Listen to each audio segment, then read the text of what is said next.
Hello everyone, मेरा नाम है सुधांशु दुबे और एक बार फिर हाजिर हूं आप सभी के बीच में Sanjeevani JEE chemical bonding lecture number 5वें के अंदर। तो बच्चों, आज क्या कुछ हम पढ़ने वाले हैं। जैसा कि लास्ट टर्न पे हमने वीएसईपीआर यानी valence shell electron pair repulsion theory पढ़ा था, और अब हमारा जो टर्न है, अब जो हम पढ़ने वाले हैं दैट इज वीवीटी। हम नेक्स्ट थ्योरी में चलने वाले हैं। हमने सबसे पहली थ्योरी पढ़ी थी एलओटी, लेविस ऑक्टेट थ्योरी। उसके बाद हमने पढ़ा valence shell electron pair repulsion theory. अब हम किसकी तरफ मूव कर रहे हैं? अब हम मूव कर रहे हैं वैलेंस बॉन्ड थ्योरी की तरफ। किसकी तरफ? Valence bond theory. किसकी तरफ? Valence bond theory. ठीक है, पक्की बात है। अब चलिए, अब यहां पे हम क्या कुछ समझने वाले हैं। देखो, नाम ही सजेस्ट कर रहा है वैलेंस बॉन्ड, मतलब वैलेंस शेल का यूज करके अब हम यहां बॉन्ड बनाएंगे। अब हम क्या करेंगे? बोलो बेटा, बॉन्ड बनाएंगे। वैलेंस शेल का यूज करके हम क्या बनाने वाले हैं? बॉन्ड बनाने वाले हैं। तो चलिए अब यहां पे शुरुआत करते हैं सबसे पहली चीज वैलेंस बॉन्ड थ्योरी की। अब मैं उसकी जानकारी से पहले आपको बता दूं कुछ बातें, कि जैसे यहां पे मैंने लिख रखा है आज का हमारा गोल रहने वाला है वीवीटी के अंदर हम हाइब्रिडाइजेशन पढ़ेंगे।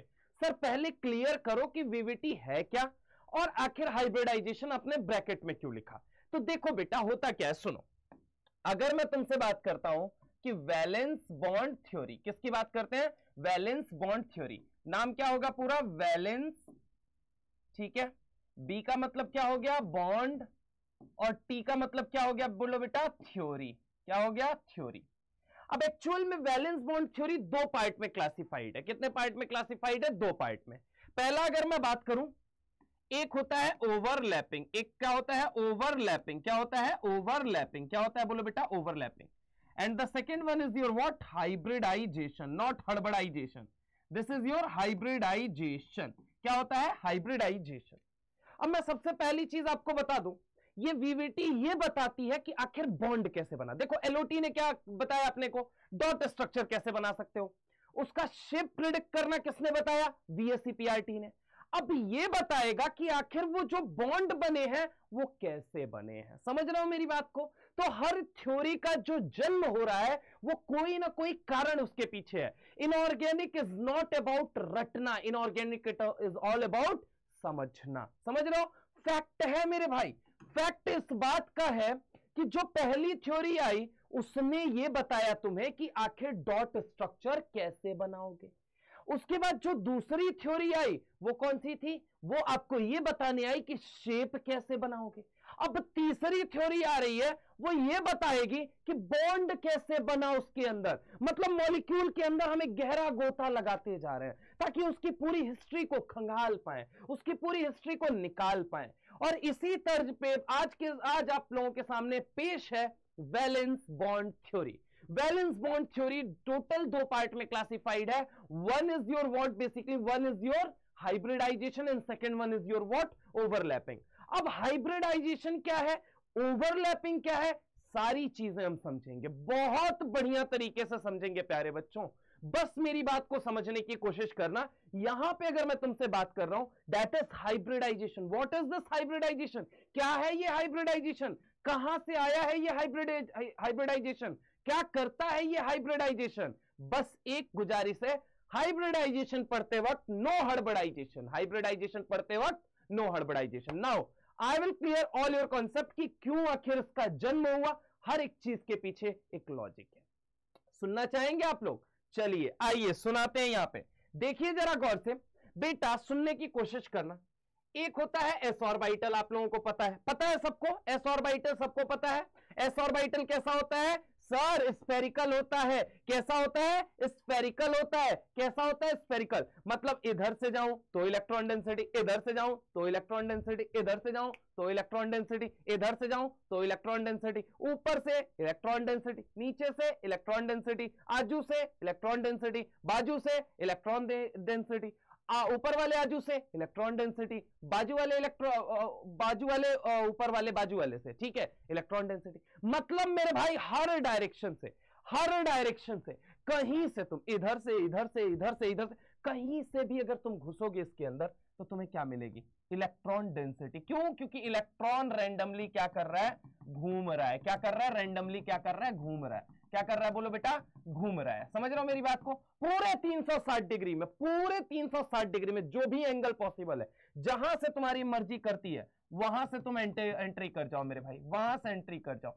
वहां से एंट्री कर जाओ, ऊपर से, नीचे से, आजू से, बाजू से, आजू बाजू के बीच में, आजू बाजू के बीच में, आजू बाजू के बीच में, आजू बाजू के बीच में, सामने से, पीछे से, कहीं से भी एंट्री करेगा बेटा तो तुझे पता है इलेक्ट्रॉन डेंसिटी मिलना तय है। तू सोच के बता, क्या कोई डायरेक्शन फिक्स है s ऑर्बिटल के अंदर इलेक्ट्रॉन को पाए जाने का? अगर मेरे भाई मैं इधर से घुसा तो भी मेरे को इलेक्ट्रॉन डेंसिटी मिली, इधर से, इधर से, इधर से, इधर से, इधर से, इधर से, इधर से, इधर से, कहीं से घुसूंगा, कहीं से घुसूंगा मेरे भाई, मुझे इलेक्ट्रॉन डेंसिटी मिलना तय है। यानी कि मैं ये कह रहा हूं, क्या s जो ऑर्बिटल है वो डायरेक्शनल है या नॉन डायरेक्शनल है? तो तुम्हारा जवाब क्या कह रहा है? दिल पे हाथ रख के बोलो, क्या कह रहा है? डायरेक्शनल है या नॉन डायरेक्शनल है? तो सर आप तो कहीं से घुस रहे हो तो इलेक्ट्रॉन डेंसिटी आपको मिल रही है, तो it is what? Non directional. इतना प्यार से समझाऊंगा मक्खन की तरह, तुमको हाइब्रिडाइजेशन का लॉजिक पता चलेगा। मतलब कहा जाता है उसका फेफड़ा फाड़ के उसके अंदर की भी चीजें देख लोगे यार तुम। इधर देखो, जो s ऑर्बिटल होता है लल्ला, s ऑर्बिटल जो होता है वो नॉन डायरेक्शनल होता है। वो कैसा होता है? नॉन डायरेक्शनल होता है। वो कैसा होता है? नॉन डायरेक्शनल होता है। वो कैसा होता है? Non directional. मतलब तुम कहीं से भी अगर तुम घुसोगे लाल तो तुमको वहां पे इलेक्ट्रॉन डेंसिटी मिलना तय है। मतलब तुम कहीं से घुसोगे तो तुम्हें इलेक्ट्रॉन डेंसिटी मिलना तय है। मानते हो मेरी बात? आ जाओ p ऑर्बिटल के अंदर। p ऑर्बिटल में मैंने ले लिया py। क्या ले लिया? py। क्या ले लिया? py। क्या ले लिया? py। मेरे भाई इसको कहा जाता है लोब। क्या कहा जाता है? लोब। और इस पॉइंट को कहा जाता है नोड। पहले भी बता चुका हूं, एक बार आपकी बेसिक इंफॉर्मेशन के लिए बता रहा हूं ताकि आपका एकदम बेसिक ढांचा बिल्ड हो जाए, समझ रहे हो, और हाइब्रिडाइजेशन की फील लो तुम। सुनो बेटा, अगर मान लो मैं तुमसे कहता हूं कि मान लो मैं एक्स एक्सिस से गुजरूं इसके अंदर, तो यहां पे मुझे क्या, किससे मुलाकात होगी? नोड से मुलाकात होगी। नोड भाई साहब बोलेंगे मैं वो पॉइंट हूं, मैं वो पॉइंट हूं, मैं वो पॉइंट हूं जहां इलेक्ट्रॉन के पाए जाने की प्रोबेबिलिटी मिनिमम होती है। क्या बोला मैंने? फिर से बोलो, मैं वो पॉइंट हूं। नोड भाई साहब क्या बोलेंगे जैसे ही मैं नोड से गुजरूंगा? नोड भाई साहब मुझसे बोलते हैं कि मैं वो पॉइंट हूं जहां पे इलेक्ट्रॉन के पाए जाने की प्रोबेबिलिटी मिनिमम है। फिर से बोलो, नोड भाई साहब मुझसे तुरंत क्या बोलेंगे? भाई साहब सुनिए, मैं वो पॉइंट हूं जहां पे इलेक्ट्रॉन के पाए जाने की प्रोबेबिलिटी क्या है? मिनिमम है। क्या है? मिनिमम है। क्या है? मिनिमम है। क्या है? मिनिमम है। यानी एक्स एक्सिस से अगर मैं गुजरूंगा, कौन से ऑर्बिटल में? लाइन मारो मेथड से पता करो ये कौन से लोब कौन से एक्सिस पे आ रहा है? वाई पे। अच्छा, चूंकि डंबल है तो हमने क्या कहा? P Y. इसका नाम क्या है? P Y. मतलब पी वाई में अगर मैं एक्स एक्सिस से गुजरूंगा तो मुझे इलेक्ट्रॉन डेंसिटी से मुलाकात होगी? नहीं होगी साहब। वहीं अगर मैं जेड एक्सिस से गुजरूं, कहां से गुजरूं मेरे भाई? जेड एक्सिस से। कहां से? जेड एक्सिस से। कहां से? जेड एक्सिस से। कहां से? जेड एक्सिस से। यानी मैं ऐसे लिख देता हूं, तो अगेन मेरी मुलाकात किससे होगी? नोड भाई साहब से होगी। किससे होगी? नोड से। नोड भाई साहब मुझे बोलेंगे कि भाई देखिए, मैं वो पॉइंट हूं जहां पे इलेक्ट्रॉन के पाए जाने की प्रोबेबिलिटी मिनिमम है।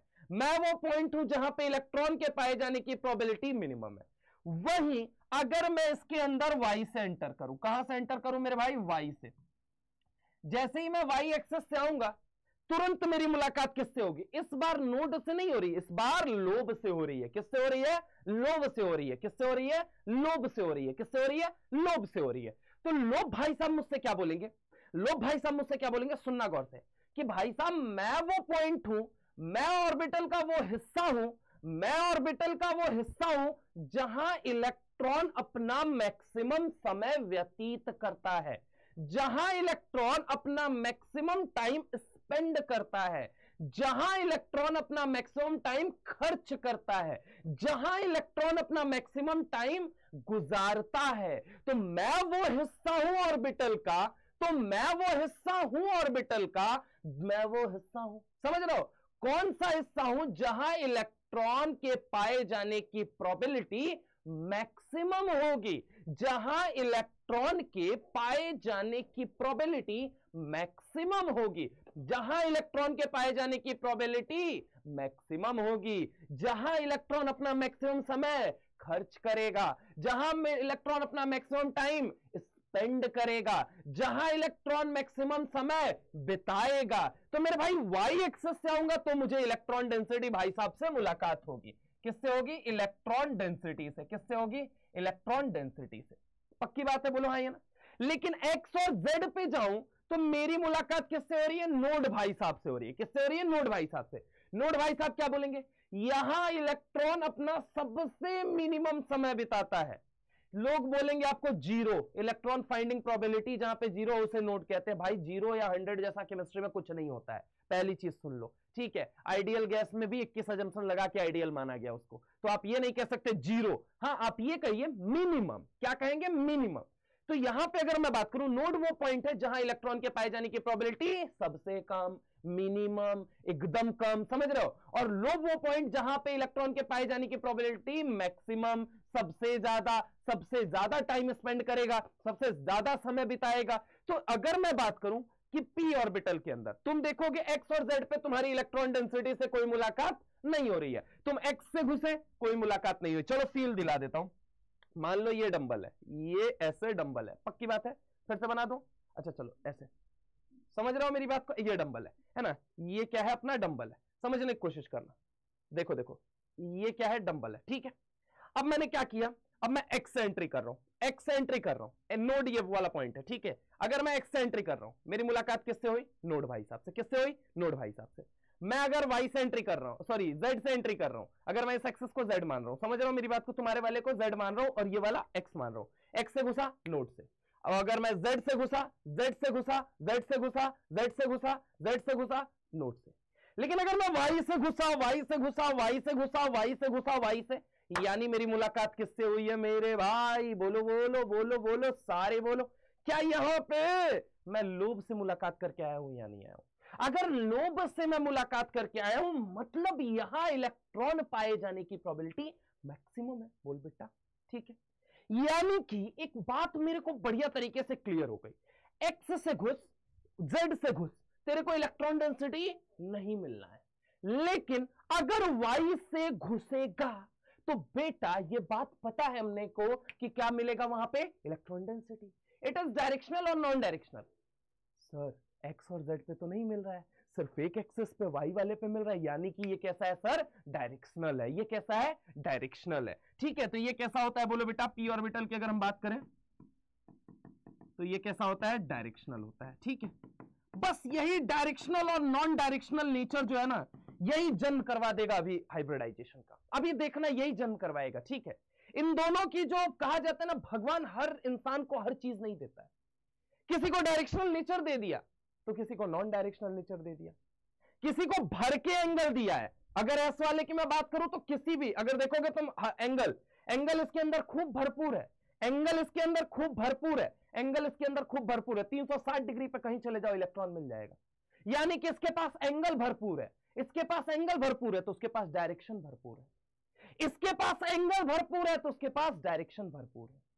इसके पास अगर बोरा भर के एंगल दे दिया अगर इसे, तो भगवान ने उसे डायरेक्शन दिया। अन्याय नहीं है, ऊपर वाले के घर में देर है पर अंधेर नहीं है मेरे भाई। भगवान सबको सब कुछ नहीं देता, लेकिन सबके हिस्से में कुछ न कुछ, बहुत कुछ देता है। वो कुछ न कुछ जो होता है ना, बहुत कुछ होता है। पहचानने की देर है मेरे भाई। द डे आपने पहचान लिया कि वो अनोखी चीज जो आपको ऊपर वाले ने दे रखी है। अरे ह्यूमंस की बात करूं तो यार उसका ब्रेन सबसे बेहतरीन क्रिएचर तुम्हें बनाया है। क्या कुछ नहीं सोच सकते और क्या क्या नहीं सोचते हो तुम। अगर भगवान ने ये दुनिया दिया तो दुनिया को सजाने का काम ह्यूमन ब्रेन ने किया। कितनी अनोखी चीज दी यार, कितनी अनोखी चीज दी। समझ रहे हो? सबसे बेहतरीन रचना है हम इस सृष्टि की। तो वही बात है, अगर एस को उन्होंने भर के एंगल दिया तो पी के उन्होंने भर के डायरेक्शनल नेचर दिया। अब यही इन दोनों की जरूरत बनेगी। एस के पास क्या नहीं है? डायरेक्शनल नेचर नहीं है। और पी के पास क्या नहीं है? एंगल नहीं है। कैसे नहीं है बताना जरा। आओ लल्ला, पहले इसको एक काम करो, इसको फटाफट से पहले नोट करो, फिर हम आगे चलते हैं फटाफट से। चलो नोट कर लिया। देखें, ये देखो मेरे भाई, अगर मैं बात करूं तो पी ऑर्बिटल के अंदर, सॉरी पी सबशेल के अंदर, पी सबशेल के अंदर कितने ऑर्बिटल होते हैं? 3 ऑर्बिटल होते हैं। कितने ऑर्बिटल होते हैं? 3 ऑर्बिटल होते हैं। पी सबशेल के अंदर 3 ऑर्बिटल होते हैं। पहले भी निकालना सिखा चुका हूं, अभी अगर जिसको जानना अब डायरेक्ट याद रखो कि पी के अंदर 3 ऑर्बिटल होते हैं। कौन कौन से? वरना मैंने वहां पे पीरियोडिक टेबल के अंदर पूरा डीपली कैसे निकाला कैसे गया है वो भी बताया था। px, py और क्या होते हैं, pz होते हैं। ठीक है, p जो होता है ये किस शेप का होता है, डंबल शेप का होता है। कैसा होता है बोलो बेटा, डंबल शेप का। कैसा होता है, डंबल शेप का। कैसा होता है, डंबल शेप का। डंबल शेप का होता है। अच्छा अब जरा गौर से समझना, अगर ये डंबल एक्स एक्सिस पे है तो हमने उसका नाम क्या रख दिया, px। क्या नाम रख दिया, px। अगर ये कौन सी एक्सिस पे है, y एक्सिस पे है, तो हमने नाम रख दिया py। क्या नाम रख दिया, py। एक मिनट, हमने नाम रख दिया py। अगर ये डंबल कौन सी एक्सिस पे है, z एक्सिस पे है, तो हमने नाम रख दिया इसका क्या, pz। पक्की बात है, एक मिनट, क्या नाम रख दिया इसका, pz। पक्की बात है। अब जरा गौर से समझने की कोशिश करना यहां पे तरीके से। अगर मैं तुमसे बात करता हूं तो मेरे भाई एक एक्स एक्सिस है, एक कौन सी एक्सिस है, वाई एक्सिस है, और एक कौन सी एक्सिस है, जेड एक्सिस है। पक्की बात है, बोलो हाँ या ना। अरे बोलो भाई, ये कौन सी है, पी एक्स और पी वाई, इसको मान लिया, और ये कौन मान लिया, पी एक्स और पी जेड मान लिया। ठीक है, तो अब जरा गौर समझना, एक डंबल ये रहा, एक डंबल ये रहा, एक डंबल ये रहा। अरे बोलो ना यार, भरतनाट्यम कर लेते हैं। एक डंबल ये है, एक डंबल ये है, एक डंबल ये है। अरे पक्की बात है, बोलना यार, पक्की बात है। एक कौन सा है, ये वाला, एक ये वाला, एक ये वाला। अरे हाँ ना, बोलो भाई, एक ये वाला, एक ये वाला, एक ये वाला। पक्की बात है, बोलो भाई ना, एक ये वाला, एक ये वाला, एक ये वाला। पक्की बात है। अब जरा गौर से सुनो मेरी बात को, धैर्यपूर्वक सुनना, बढ़िया से सुनना मेरी बात को। एक कौन सा है, ये वाला, एक ये वाला, एक ये वाला। पक्की बात है। अब जरा गौर से सुनो, इनके बीच में एंगल कितने डिग्री का है मेरे भाई, 90 डिग्री का। कितने डिग्री का एंगल, अरे ये एक्स एक्सिस वाला, ये वाई एक्सिस वाला, एंगल कितने डिग्री का, 90। अरे बोलो ना यार, कितने डिग्री का, 90। इनके बीच में एंगल कितना, 90। पक्की बात है, बोलो हाँ या ना। अब बताना जरा, इनके बीच में एंगल कितना, 90। पक्की बात है, तीनों के बीच में, पी वाई पी जेड के बीच में 90, पी एक्स पी जेड के बीच में 90। पक्की बात है, पी एक्स पी वाई के बीच में 90 है कि नहीं है। मतलब P X P Y P Z के बीच में एंगल कितने डिग्री का है, 90 डिग्री का। कितने डिग्री का है, 90 डिग्री का। अब चलो सबसे पहले चीज समझते हैं कि आखिर क्या हुआ। अब अगर मैं तुमसे बात करूं, यहां पे समझने की कोशिश करना। मान लो मैंने कहा CH4 मुझे बनाना है, CH4 मुझे बनाना है, CH4 मुझे बनाना है। अब CH4 बनाने के लिए सबसे पहली चीज सुनो, कार्बन का एटॉमिक नंबर कितना है, 6। मतलब इसका कॉन्फ़िगरेशन 1s2 2s2 2p2 हो गया। अंदर वाला शेल गया भाड़ में, अंदर वाला शेल गया भाड़ में। अपने को कोई लेना देना नहीं है, क्योंकि थ्योरी का नाम ही क्या है, वैलेंस बॉन्ड थ्योरी। मतलब वैलेंस शेल से ही बॉन्ड बनने वाला है, वैलेंस शेल का इलेक्ट्रॉन ही यहां पे भी यूज होने वाला है। अंदर वाला शेल गया भाड़ में। अब अगर मैं बात करूं, यहां पे देखा जाए तो यहां पे कितने इलेक्ट्रॉन है इसके पास, तो यहां पे इलेक्ट्रॉन कितने हैं टोटल, बोलो बेटा, 1 2। ठीक है, और ये कन्फ्यूग्रेशन कौन सी है, ग्राउंड स्टेट कन्फ्यूग्रेशन है। मैंने करीना के कान में जाके धीरे से कहा कि अगर तुम थोड़ा सा एनर्जी लगा के अपने इस इलेक्ट्रॉन को आगे भेज दो। उसने बोला इससे फायदा क्या होने वाला है। मैंने कहा कर ले धीरे धीरे बोल, मोहल्ले वाले सुन जाएंगे, है ना। तो जरा गौर से सुनो मेरी बात को। उसने कहा कि हाँ बताओ क्या फायदा क्या होगा। मैंने कहा सुन, अभी तेरे पास अनपेयर्ड कितने हैं, 2। मैंने बोला कि अगर तू एक्साइट कर देगा या एक्साइट कर देगी तो कितने इलेक्ट्रॉन हो जाएंगे, 4। उसने बोला बहुत बढ़िया बात है, चलो हम एक्साइट करने के लिए तैयार हैं। मेरे भाई जैसे ही यहां पे एक्साइट करोगे, जैसे ही यहां पे एक्साइट करोगे, यहां कितने इलेक्ट्रॉन आ गए, 4। अब इसके पास नंबर ऑफ अनपेयर्ड इलेक्ट्रॉन कितने हैं, 4। कितने हैं बोलो बेटा, 4। कितने हैं बोलो बेटा, 4। कितने हैं बोलो बेटा, 4। अब ये कितने बॉन्ड बना सकता है, 4। कितने बॉन्ड बना सकता है, 4। मैंने कहा कि अगर तू चाहे तो तू हाइड्रोजन से बॉन्ड बना ले, है ना। अब 4 बॉन्ड हाइड्रोजन से बना ले। अच्छा तुम्हारे मन में एक सवाल आ रहा होगा, सर एक बात चाहिए, यहां से यहां भेजने के लिए कुछ एनर्जी तो चाहिए होगी। मतलब ग्राउंड स्टेट से एक्साइटेड स्टेट में जब कन्वर्ट किया है तो कुछ एनर्जी तो लगी होगी। हाँ बेटा बिल्कुल लगी होगी। तो सर वो एनर्जी कहां से आई, रूम टेम्परेचर पे अवेलेबल होती है। अच्छा सर, यानी रूम टेम्परेचर पे इतनी एनर्जी अवेलेबल होती है कि जहां पे हम ग्राउंड स्टेट से एक्साइटेड स्टेट में इलेक्ट्रॉन को भेज सकते हैं। हाँ बेटा भेज सकते हो। तो यहां पे अगर मैं बात करूं, ग्राउंड स्टेट से एक्साइटेड स्टेट में भेजने के लिए लगने वाली एनर्जी इज अवेलेबल एट, लगने वाली energy is available at room temperature. अब जरा गौर से मेरी बात को सुनना। अब अगर मुझे CH4 बनाना है तो मैं क्या करूंगा, सुनना जरा गौर से तरीके से। अब एक हाइड्रोजन को मैं लेके आऊंगा, हाइड्रोजन का कॉन्फ़िगरेशन 1s1 होता है, मतलब इसके आउटर मोस्ट शेल में कितने इलेक्ट्रॉन, एक इलेक्ट्रॉन। ये भी कहता है दे देना रे बाबा, एक इलेक्ट्रॉन और दे देना, कोई शेयर कर लेना यार, बॉन्ड बना लेना यार प्लीज, कोवेलेंट बॉन्ड बना ले। करीना कहती है मैं तैयार हूं। उसने कहा कि 4 हाइड्रोजन लाइन से लग जाओ, मैं बॉन्ड बनाने के लिए तैयार हूं। ठीक है, तो मेरे भाई सबसे पहला हाइड्रोजन आया, उसने बॉन्डिंग कर ली इस एस के साथ। समझने की कोशिश करना, अभी बहुत बड़ा ट्विस्ट आएगा। दूसरे हाइड्रोजन ने इसके साथ कर ली, तीसरे हाइड्रोजन ने इसके साथ कर ली, चौथे हाइड्रोजन ने इसके साथ कर ली। अब सुनना जरा गौर से, ये क्या है बेटा, आपका पीएक्स है, ये इसको मैं पीवाई, इसको पीजेड। किसी के मन में ये सवाल है कि सर क्या मैं इसको पीवाई बोल सकता हूं, बोल ले बेटा। इसको मैं पीएक्स बोल दूं, बोल ले बेटा, कोई दिक्कत नहीं है। ठीक है, ये तो मैंने अपने मन से ये मतलब कहा जाता है ना, नोटेशन मैंने मान लिया। तुम कहोगे नहीं सर मैं तो इसको पीजेड मानूंगा, मान लो भैया, किसने मना किया है? नहीं सर मैं इसको पीएक्स मानूंगा, मान लो। मैंने सर इसको मैं पीवाई मानूंगा, मान लो। तुम्हारी मर्जी, तुम अपनी मर्जी के मालिक हो यार। ठीक है, तुम्हें कोई रोक सकता है ना? इधर सुनो, यहां पे समझने की कोशिश करना तरीके से, सार्केज्म नहीं था, ठीक है, उसको पॉजिटिव वे में भी ले जा सकते हो। सुनो, अब जरा गौर से समझो, जब हमने बॉन्ड देखा तो पीएक्स पीवाई और पीजेड के बीच में कितना एंगल आता है, बोल बेटा। PX PX PY, PX PY और पीएक्स पीवाई के बीच में एंगल कितना आता है, बोलो बोलो, 90। पीएक्स पीजेड के बीच में एंगल कितना आता है, 90। अरे बोलो ना यार। और पीजेड पीवाई के बीच में, अगर ऐसे नहीं ऐसे नहीं ऐसे नहीं ऐसे नहीं ऐसे, हाँ, पीजेड पीवाई के बीच में एंगल कितना आएगा, बोलो जल्दी, 90। यानी कि जो 3 हाइड्रोजन है इनके बीच में एंगल कितना होगा, 90। ऐसे बना देता हूं, ये किसकी वजह से बने हुए, देखो यहां पे अगर मैं बात करूं, हाइड्रोजन के पास एस होता है, यहां पे समझने की कोशिश करना। देखो बेटा, ये तो अपना P यूज कर रहा है ना, ये अपना P यूज कर रहा है। तो अगर मैं बात करूं, इनके बीच में एंगल कितना आ गया, 90। अब इसको मैं कह दे रहा हूं HA1 HB HC, ताकि तुम्हें कंफ्यूजन ना हो। देखो, ये मान लो मैंने क्या कह दिया, ये HA हो गया, ये HB हो गया, ये HC हो गया, पक्की बात है। इनके बीच में एंगल कितना आ गया, बोलो जल्दी, 90। बोलो कितना आ गया, 90। कितना आ गया एंगल, 90। कितना आ गया, बोलो बेटा, 90। पक्की बात है। अगला जो बन रहा है वो किससे बन रहा है, कार्बन के एस से और हाइड्रोजन का एस यूज हो रहा है। ठीक है, और एस कैसा होता है, नॉन डायरेक्शनल। कैसा होता है, नॉन डायरेक्शनल। यानी मैं उसको लोकेट ही नहीं कर पाऊंगा कि जो तीसरा हाइड्रोजन है, जो सॉरी चौथा हाइड्रोजन है, वो कहां है। क्यों? क्योंकि ये किससे बन रहा है, हाइड्रोजन क्या यूज कर रहा है, अपना एस, और कार्बन भी अपना क्या यूज कर रहा है, एस यूज कर रहा है। क्या यूज कर रहा है, S. And S is non directional. S कैसा है, नॉन डायरेक्शनल। एस कैसा है, बोलो जल्दी, नॉन डायरेक्शनल। तो मुझे जो चौथा बॉन्ड बनेगा वो तो हवा में पता ही नहीं चलेगा वो कहां पे है। मानते हो या नहीं मानते हो?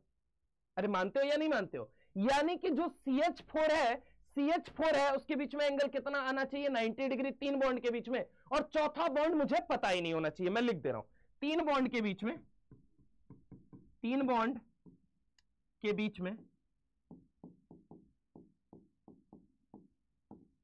90 डिग्री का एंगल, 90 डिग्री का एंगल, और फोर्थ में एंगल ही नहीं पता है। यही प्रॉब्लम हो गई या नहीं हो गई? एंगल ही नहीं पता है, एंगल ही नहीं पता है, एंगल ही नहीं पता है।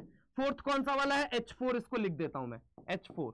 ये H4 है, ठीक है। मुझे पता ही नहीं चलेगा, क्यों? क्योंकि ये नॉन डायरेक्शनल ऑर्बिटल से बना है। ये तीनों के बीच में एंगल 90 डिग्री है। क्यों? क्योंकि ये किससे मिलकर बन रहा है, डायरेक्शनल ऑर्बिटल से मिलकर बन रहा है। तो इनके बीच में मुझे पता है नंबर 90 डिग्री का एंगल आएगा। लेकिन जो चौथा बना है वो कितने, वो बताओ, वो कैसा हो जाएगा, नॉन डायरेक्शनल हो जाएगा। नॉन डायरेक्शनल क्यों? क्योंकि वो एस ऑर्बिटल के मिलने की वजह से बना हुआ है। लेकिन जब एक्सपेरिमेंट हुआ तो पता क्या चला कि CH4 के बीच में तो चचा एंगल जो आता है वो कितने डिग्री का आता है, 109 डिग्री का आता है। 109 डिग्री 28 मिनट का। आई ससुरा छोरी कह रही है 90 डिग्री का एंगल है। अबे कालोचा है यार। बस यही शुरुआत थी हाइब्रिडाइजेशन के जन्म होने का। जब तुमने देखा यहां पे सिंपल तुमने इंटरमिक्सिंग कराई एटॉमिक ऑर्बिटल की, तो यहां 90 डिग्री का एंगल आया। मिक्सिंग कराई एटॉमिक ऑर्बिटल की तो कितना आया, 90 डिग्री का। और जब एक्सपेरिमेंट किया तो 109 डिग्री का। अब यही तो प्रॉब्लम हो गई कि ये लोचा क्या है भाई, ऐसा क्यों हो रहा है, 109 डिग्री कहां से आ गया। बस यही शुरुआत है मेरे भाई, यही शुरुआत है मेरे भाई हाइब्रिडाइजेशन के जन्म होने का। आ गया हाइब्रिडाइजेशन पिक्चर के अंदर, आ गई लाइमलाइट के अंदर हाइब्रिडाइजेशन की थ्योरी। और वीवीटी जो है एक्चुअल में दो पार्ट में क्लासिफाई हुई। ये आपका ओवरलैपिंग था, mixing of atomic orbital is overlapping. दो एटॉमिक ऑर्बिटल का गले मिलना क्या है? ओवरलैपिंग है। ओवरलैप, तुम किसी से अगर गले मिल रहे हो, ओवरलैपिंग है भाई। Mixing of atomic orbital is what? Overlapping. Intermixing of atomic orbital which have nearly same energy is what? Hybridization. जब हमने ओवरलैपिंग वाली थ्योरी से देखा, अभी ओवरलैपिंग मैंने पढ़ाया नहीं, इसके बाद पढ़ाऊंगा, सुनो पहले। अगर मैंने बात की ओवरलैपिंग वाली थ्योरी से देखा तो 90 डिग्री का एंगल आ रहा है। अब वहीं पे अगर जब हमने एक्सपेरिमेंट किया तो 109 डिग्री का। ये क्या ही तो गजबे लोचा है। बस उस दिन जन्म हो जाता है केमिस्ट्री की दुनिया में हाइब्रिडाइजेशन का। जी हाँ साहब, यहीं से शुरुआत होती है हाइब्रिडाइजेशन से। हाँ, यहीं से जन्म होता है हाइब्रिडाइजेशन का। फटाफट से इसको देख लीजिए, फिर मैं आगे आपको एक्सप्लेन करता हूं। वो प्यारी थ्योरी, वो अच्छी थ्योरी, सारी बातों पे हम डिस्कस करेंगे। फटाफट से इसको नोट कर लीजिए, पहले फटाफट से इसको नोट करो। चलिए, नोट कर लिया है, चले आगे चले। ठीक है, तो अब जरा गौर से मेरी बात को समझना। जब CH4 के अंदर हमने बात की, एंगल कितना आ रहा था? 90 डिग्री। कितना आ रहा था? 90। और जब हमने एक्सपेरिमेंटली फाइंड करने की कोशिश की तो 109 डिग्री। अब तो गजब लोचा हो गया यार, अब गजब प्रॉब्लम आ गई। यहीं से जन्म हुआ मेरे भाई हाइब्रिडाइजेशन का। किसका जन्म होता है? हाइब्रिडाइजेशन का। हाइब्रिडाइजेशन, यहां से जन्म हो गया मेरे भाई हाइब्रिडाइजेशन का। हाइब्रिडाइजेशन यहीं से जन्म लेता है। हाइब्रिडाइजेशन का जन्म क्यों हुआ, जरा गौर से सुनो।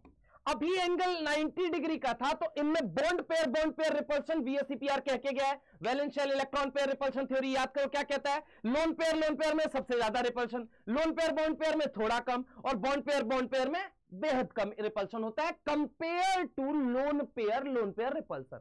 Again mark the word, lone pair में सबसे ज्यादा repulsion, lone pair bond pair में थोड़ा कम, बॉन्ड पेयर में एकदम कम compare to lone pair repulsion के कंपैरिजन में एकदम कम होता है। ठीक है, वैसे रिपल्शन कम नहीं होता है। तो मेरे भाई यहां पे रिपल्शन लगेगा, यहां पे रिपल्शन लगेगा। अब हाइब्रिडाइजेशन को क्यों लाया गया? शेप और ज्योमेट्री को स्टेबल करने के लिए। किसको स्टेबल करने के लिए? शेप और ज्योमेट्री। ये जो 90 डिग्री पर रहने पे इनके बीच रिपल्शन लग रहा है, इनके बीच रिपल्शन लग रहा है, इस रिपल्शन को कैसे मिनिमाइज किया जाए, इस रिपल्शन को कैसे कम किया जाए, इसके लिए जन्म कराया गया केमिस्ट्री की दुनिया में हाइब्रिडाइजेशन का। और निकलते ही तुरंत बोला स्वागत नहीं करोगे हमारा? और जो ये एडवांस में कई बार आ चुका है साहब, कई बार सवाल पूछे गए, आज आप भी स्वागत नहीं करेंगे? तो चलिए फटाफट एक बार तालियां बजा के, जुग जुग जिया सुलाला नामा, समझ रहे हो मेरी बात को, है ना? तो यहां पे हाइब्रिडाइजेशन का मेरे भाई जन्म हो जाता है। अब हाइब्रिडाइजेशन में समझने की कोशिश करो एक्चुअल में हुआ क्या, हाइब्रिडाइजेशन आया क्यों है। तो हाइब्रिडाइजेशन शेप और ज्योमेट्री, शेप एंड ज्योमेट्री को स्टेबल करने के लिए आया है। स्टेबल करने के लिए, किसके लिए आया है? स्टेबल करने के लिए आया है, करने के लिए आया है। शेप और ज्योमेट्री को स्टेबल करने के लिए आया है, शेप और ज्योमेट्री को स्टेबल करने के लिए आया है, शेप और ज्योमेट्री को स्टेबल करने के लिए आया है। किसके लिए आया है? शेप और ज्योमेट्री को स्टेबल करने के लिए। अगर ये शेप और ज्योमेट्री को स्टेबल करने के लिए आया तो सबसे पहले तो सर ये समझाओ कि आखिर हाइब्रिडाइजेशन है क्या। तो मैं क्या कहूंगा, इट इज इंटरमिक्सिंग। क्या है? Intermixing. Mark the word intermixing. क्या मैंने बोला है? इंटरमिक्सिंग। क्या बोला है? बोलो बेटा, intermixing of atomic orbital, intermixing of atomic orbital, बोलो बोलो, intermixing of atomic orbital, intermixing of atomic orbital, intermixing of atomic orbital, intermixing of atomic orbital, which have nearly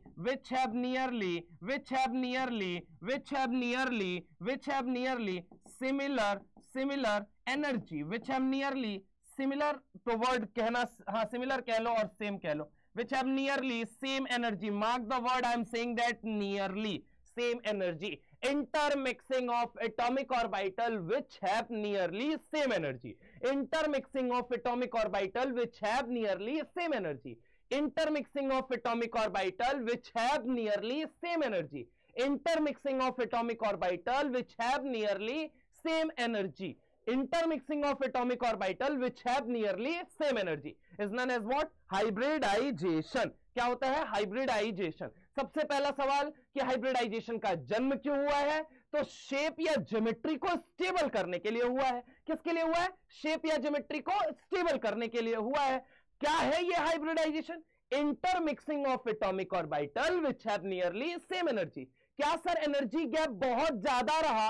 energy gap बहुत ज्यादा रहा, एनर्जी गैप बहुत ज्यादा रहा, energy gap बहुत ज्यादा रहा, तो क्या मिक्सिंग नहीं हो पाएगी? नहीं साहब, नहीं हो पाएगी, नहीं हो पाएगी. इंटरमिक्सिंग मेरे भाई, अगर मान लो तुमसे मैं कहूं कि तुमने 20 फ्लोर की एक बिल्डिंग बनाई, मैंने कहा सेकंड और थर्ड फ्लोर को मर्ज कर दो एक साथ, सेकंड और थर्ड फ्लोर को क्या कर दो? मर्ज कर दो, तो तुम्हारे लिए बड़ा आसान होगा. तुमसे मैं कहूं सेकंड फ्लोर को 20वें फ्लोर के साथ मर्ज करो, तुम कहोगे क्या पागल सनकी आदमी है क्या? मतलब कभी तो कुछ पढ़ लिया होता थोड़ा बहुत. सेकंड को 20 से कैसे मर्ज करूं भाई? 20 कहां पे है, सेकंड कहां पे है? समझ रहे हो मेरी बात? जमीन को आसमान से मर्ज करने की बात कर रहे हो. आदमियों की पाजामा कुछ भी डालो दिमाग के अंदर गिर जाता है नीचे से. यही तुम्हारे मन में थॉट प्रोसेस आएगा. अब सुनो मेरी बात. तो मैंने क्या बोला? Intermixing of atomic orbital which have nearly same energy. क्या बहुत एनर्जी डिफरेंस रहा? तो सर नहीं होगा. ये थ्योरेटिकल एस्पेक्ट है, ठीक है. किसी ने मुझे कमेंट सेक्शन में मेंशन किया था कि थ्योरी कम. नहीं बेटा, जितनी थ्योरी आपके लिए इंपॉर्टेंट है ना, उससे बहुत ज्यादा कराई जाती है. जो मैं मुंह से बोलता हूं, जो आपके दिमाग में छापता हूं, कॉपी में उसको लिख लिया करिए, बस उससे ज्यादा नहीं. हाँ, लेमन लैंग्वेज में बताने का फायदा क्या है कि बच्चे को अच्छे से समझ में आ जाए. अंग्रेजी बुकिश लैंग्वेज किताब तो तुम्हारे पास भी है, तुम भी पढ़ के समझ सकते हो. Teacher is what? Teacher is just a catalyst. Catalyst क्या होते हैं? दो तरह के होते हैं, एक पॉजिटिव होता है, एक नेगेटिव होता है. कैटलिस्ट क्या होता है? जो रिएक्शन की रेट को बढ़ाता या घटाता है. अच्छा मिल गया तो बढ़ा देगा, अगर बेकार मिल गया तो घटा देगा. सिंपल सी बात है. तो बुक तो तुम्हारे पास भी है, किताब तो तुम भी पढ़ सकते हो. हम क्या करेंगे? हमारा काम ये उस किताब की लैंग्वेज को तुम्हें आसानी से समझा देना कम समय के अंदर, क्योंकि तुम्हारे पास टाइम बहुत ज्यादा नहीं है. And you are preparing for one of the reputed exam of the country. एक बहुत ही अच्छे और बहुत ही उम्दा कहा जाता है परीक्षा की आप तैयारी कर रहे हैं भारत का, ठीक है, या फिर देश का हम बोले तो, ठीक है. खैर, इंपॉर्टेंट मुद्दे पे हम आते हैं. That is intermixing of atomic orbital which have nearly same energy is known as what? Hybridization. ठीक है, don't do hybridization, we will learn hybridization. Well, come to the topic. क्या है सर ये? सुनो, बहुत बढ़िया तरीके से समझाते हैं. कार्बन का एटॉमिक नंबर कितना था? 6 था. अब इसका कंफ्यूग्रेशन लिखो, 1s2 2s2 2p2. सर ये तो ग्राउंड स्टेट कंफ्यूग्रेशन है सर. तो चलो ठीक है, देख लेते हैं. सर स्टेट दो तरह का होता है ना सर? हाँ बिल्कुल होता है बेटा. तो सर एक बात बताइए सर, यहां पे एक इलेक्ट्रॉन, यहां पे भी एक इलेक्ट्रॉन. सर इसको हल्की सी एनर्जी दे दी, हल्की सी एनर्जी दे दी, तो सर ये किस में भागेगा? एक्साइटेड स्टेट में भागेगा. बोलो मेरे भाई, अरे बोलो मेरे महायंग लायंस, महायंग लायंस, बोलोगे क्या तुम? यहां पे कितने इलेक्ट्रॉन आ गए? Total 4 electron. पक्की बात है.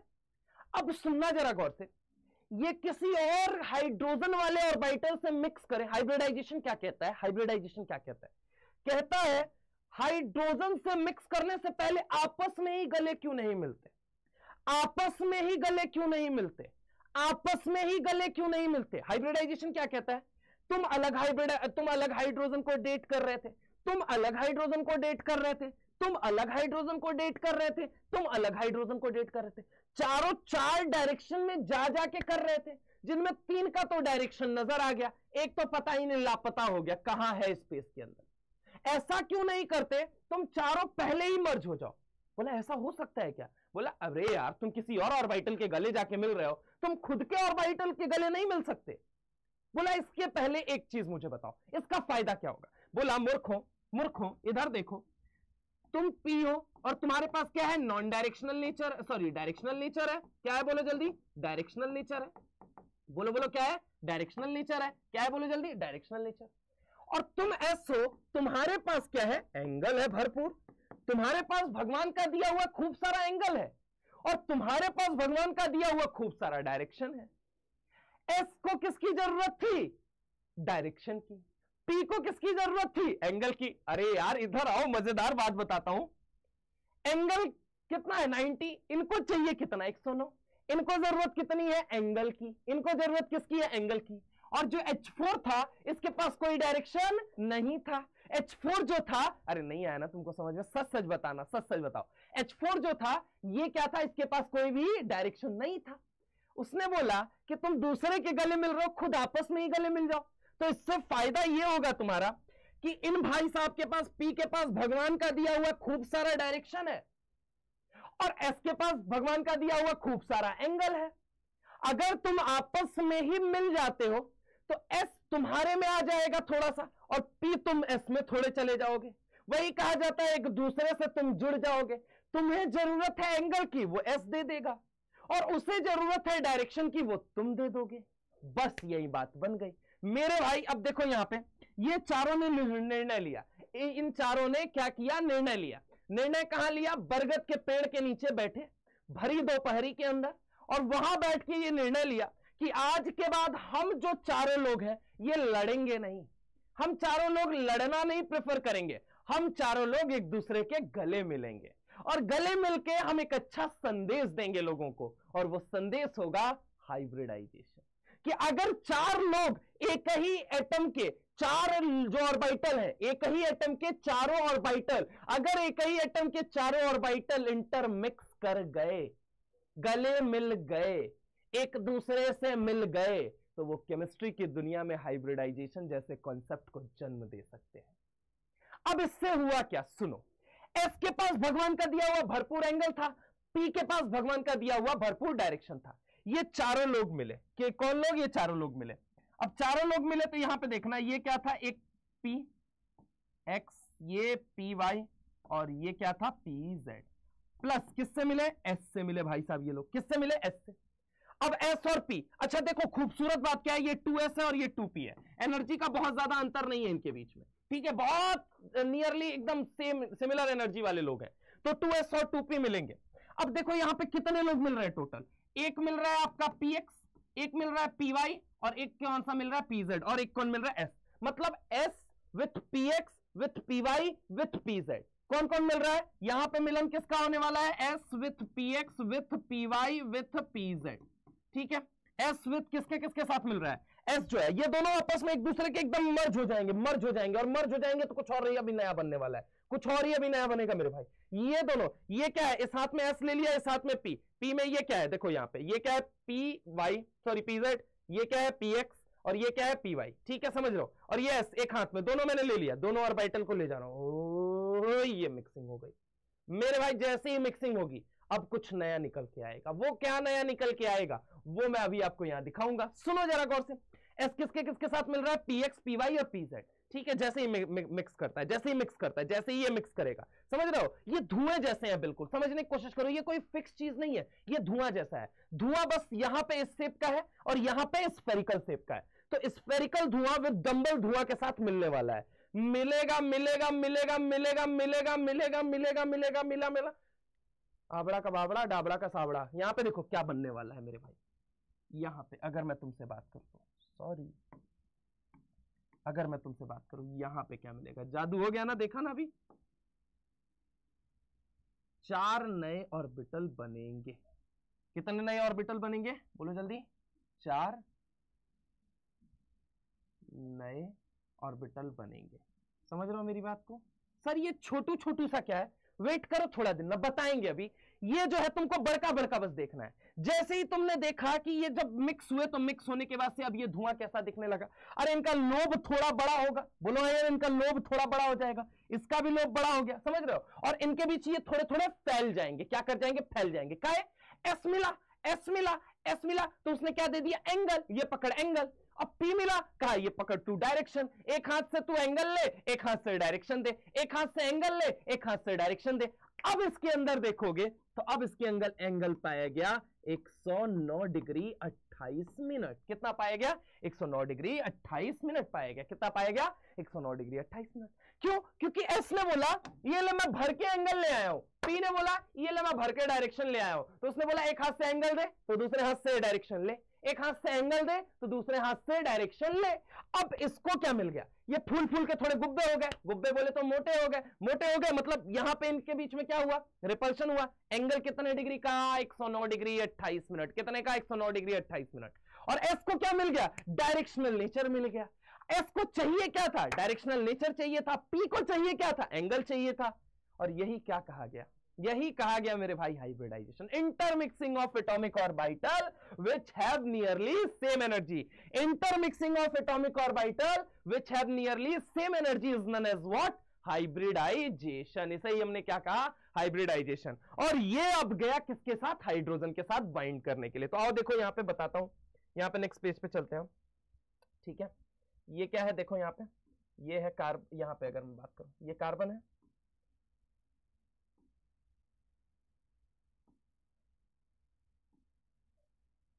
ठीक है। Intermixing of atomic orbital which have nearly same energy. अब ये क्या बन चुका है, इसमें अगर मैं बात करूं, ये किसके किसके मिलने की वजह से बना है, s plus p x plus p y plus p Z के मिलने की वजह से बना हुआ है, ठीक है। इसको मैं क्या नाम दूंगा, देखो यहां पे, ये किसकी किसकी मिलने की वजह से बना है, s plus p x plus p y plus p Z के मिलने की वजह से बना हुआ है। अब देखो हाइड्रोजन जो है, हाइड्रोजन का एटॉमिक नंबर कितना होता है, बोलो बेटा, हाइड्रोजन का एटॉमिक नंबर होता है 1s1। मतलब इसके कटोरे में कितना इलेक्ट्रॉन है, केवल एक इलेक्ट्रॉन है। और चूंकि s कैसा है, स्फेरिकल, तो पहला यहां पे देखो, यहां पे देखो, पहला s ये आया, ये पहला s आया हाइड्रोजन का, समझ रहे हो मेरी बात को, ये पहला आया, एक इलेक्ट्रॉन हाइड्रोजन ने दिया, एक इलेक्ट्रॉन करीना ने अपना लगाया, ये दूसरा हाइड्रोजन आया, एक इलेक्ट्रॉन हाइड्रोजन ने, एक इलेक्ट्रॉन किसने दिया, करीना ने दिया, ठीक है। समझ रहे हो मेरी बात को, बहुत सिंपल भाषा में समझा रहा हूं आप लोगों को। यहां पे देखो मेरे महायंग लायंस, ये रहा हाइड्रोजन, एक इलेक्ट्रॉन एक इलेक्ट्रॉन, और ये रहा हाइड्रोजन, ये रहा एक इलेक्ट्रॉन एक इलेक्ट्रॉन। अब यहां से क्या बना, यहां से ये कार्बन, और इस कार्बन से कितने हाइड्रोजन, 1 2 3 4, 1 2 3 4, समझ रहे हो। अब इसका हाइब्रिडाइजेशन देखा गया। तो ये एक बात मुझे बताओ, कितने ऑर्बिटल ने पार्टिसिपेट किया था हाइब्रिडाइजेशन के अंदर, तो टोटल कितने ने पार्टिसिपेट किया था, s plus p x plus p y plus p z. कहां दिखाया सर, यहां पे देखो, यहां पे कितने ऑर्बिटल ने पार्टिसिपेट किया था, s plus p x plus p y plus p z. कितने ऑर्बिटल ने पार्टिसिपेट किया था, 4। तो हाइब्रिड ऑर्बिटल कितने बने, बोले बेटा, 4 बने। कितने हाइब्रिड ऑर्बिटल बने, 4। कौन कौन से, तो s plus p x plus p y plus p z. देखो 1 2 3 4। तो यहां पे अगली बात जो हम लिखेंगे वो क्या लिखेंगे, number of orbital participating in hybridization, participating in hybridization, in hybridization is equal to number of hybrid orbital formed is equal to जितने ऑर्बिटल ने पार्टिसिपेट किया था हाइब्रिडाइजेशन के अंदर। हाइब्रिडाइजेशन क्या था, इंटरमिक्सिंग था। एटॉमिक ऑर्बिटल का जिनकी एनर्जी डिफरेंस क्या होती है, नियरली इक्वल होती है, या एनर्जी डिफरेंस मिनिमम होती है, मैं लिख दूंगा अभी। तो वो क्या था, हाइब्रिडाइजेशन। हाइब्रिडाइजेशन में जितने एटॉमिक ऑर्बिटल ने पार्टिसिपेट किया था, कैसे सर, ये क्या था, ए O A O A O A O A O A O, अरे एटॉमिक ऑर्बिटल यार, atomic orbital atomic orbital atomic orbital atomic orbital, A O A O A O A O, atomic orbital. कितने atomic orbital participate कर रहे हैं, total 4। तो number of hybrid orbital कितने बन रहे हैं, 4। मतलब orbital participating in hybridization is equal to number of hybrid orbital formed. जितने एटॉमिक ऑर्बिटल पार्टिसिपेट कर रहे हैं हाइब्रिडाइजेशन के अंदर, उतने ही नए हाइब्रिड ऑर्बिटल बन रहे हैं। अब कुछ लोगों के मन में सवाल आएगा, चारों तो एक ही है ना। अरे ये देखो ना, ये लोब कितने बने, 4 ना, ये चारों हाइब्रिड ऑर्बिटल है। क्या है, हाइब्रिड ऑर्बिटल। क्या है, हाइब्रिड ऑर्बिटल। अब नहीं, लेकिन एक कार्बन के पास तो 4 है ना, तो हाँ 4 है ना भाई, तो वो 4 क्या है, हाइब्रिड ऑर्बिटल ही तो है, हाइब्रिड ऑर्बिटल ही तो है, इसे ही तो हाइब्रिड ऑर्बिटल कहोगे। अच्छा ठीक है, गुस्सा मत करो, आओ इधर आओ। यहां पे देखो, number of orbital participating in hybridization, number of atomic लिखना चाहिए मुझे।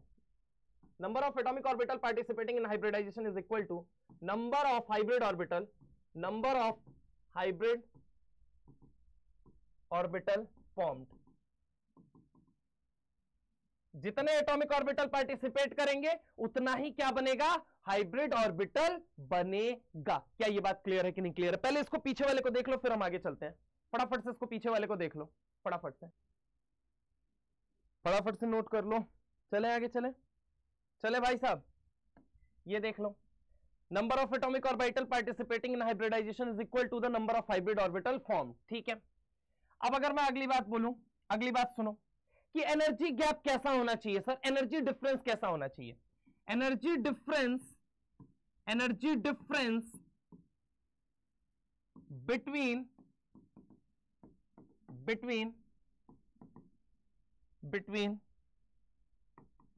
the orbital participating in hybridization, between the orbital participating in hybridization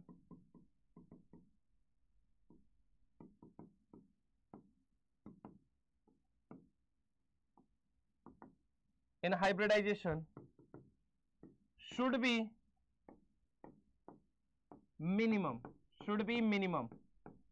समझ रहा हो, मिनिमम होना चाहिए, समझ रहा हो मेरी बात। एनर्जी डिफरेंस बहुत ज्यादा नहीं होना चाहिए। सेकंड फ्लोर को थर्ड फ्लोर के साथ मर्ज किया जा सकता है, सेकंड को 20 के साथ मर्ज नहीं किया जा सकता, सेकंड को 5वें के साथ मर्ज नहीं किया जा सकता, समझ रहे हो मेरी बात को। तो energy difference between the orbital participating in hybridization must be what, must be minimum. क्या मेरी बात समझ में आई कि नहीं आई? बोलो बोलो बोलो, सारे बोलो। अच्छा, अगली बात सुनो, यहां पे कुछ लोगों के मन में सवाल आएगा, एक बात तो, इलेक्ट्रॉन हाइब्रिडाइज हो रहे हैं या ऑर्बिटल हाइब्रिडाइज हो रहा है, ये मुझे बताओ। सवाल थ्योरेटिकली ये भी पूछा जा सकता है, इलेक्ट्रॉन हाइब्रिडाइज हो रहा है या ऑर्बिटल हाइब्रिडाइज हो रहा है। तो आपकी जानकारी के लिए मैं बता देता हूं, पहली बात सुनो, it is the orbital which hybridize, it is the orbital which hybridize। वो ऑर्बिटल होता है जो हाइब्रिडाइज होता है, वो ऑर्बिटल होता है जो हाइब्रिडाइज होता है, ना कि इलेक्ट्रॉन। तो मैं यहां पे लिख रहा हूं, it is the orbital which hybridize, comma comma comma comma comma, एक मिनट रुको, इस वर्ड को इधर ही लिख लेता हूं मैं, hybridise.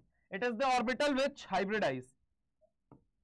Hybridise comma not electron.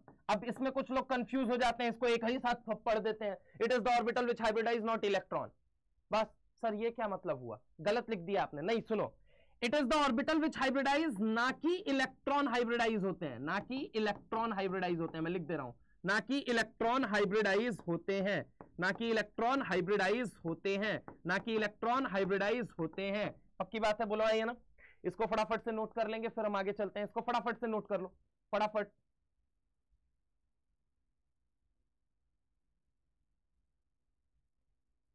ठीक है, देख लिया, आओ इधर आओ, ये देखो सर, एक बात बताइए, क्या ग्राउंड स्टेट से एक्साइटेड स्टेट में भेज के ही हम हाइब्रिडाइजेशन करवा सकते हैं क्या? नहीं बेटा। एक एनसीईआरटी, माता रानी, गीता, बाइबल, कुरान एक बात और कहती है, प्रमोशन और एक्साइटेशन, क्या? प्रमोशन और excitation of electron is not essential condition prior to hybridization. क्यों? क्योंकि मैंने अभी कहा वो ऑर्बिटल होते हैं जो हाइब्रिडाइज होते हैं, इलेक्ट्रॉन नहीं। वो ऑर्बिटल होते हैं जो हाइब्रिडाइज होते हैं, वो ऑर्बिटल होते हैं जो हाइब्रिडाइज होते हैं, ना कि इलेक्ट्रॉन।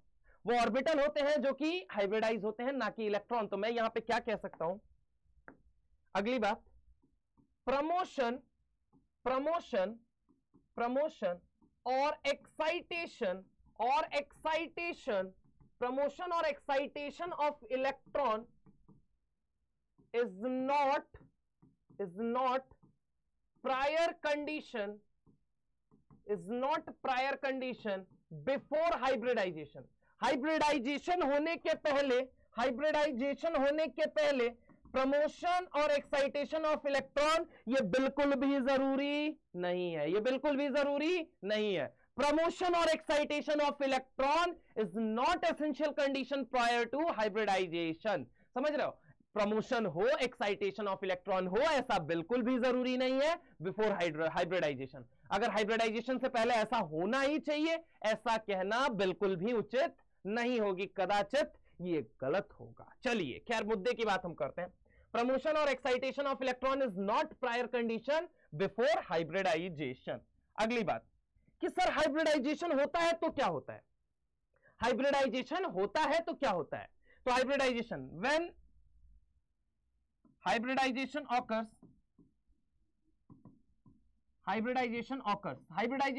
बोले तो intermixing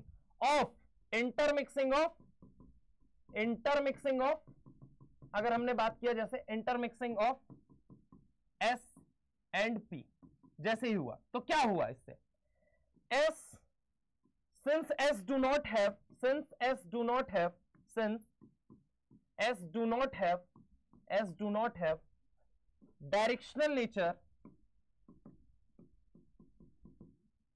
directional nature while P do not have क्या उसके पास नहीं है, do not have angle, so S becomes directional S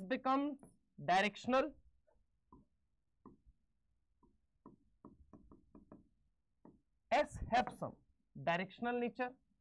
some directional nature and P got angle, so repulsion between them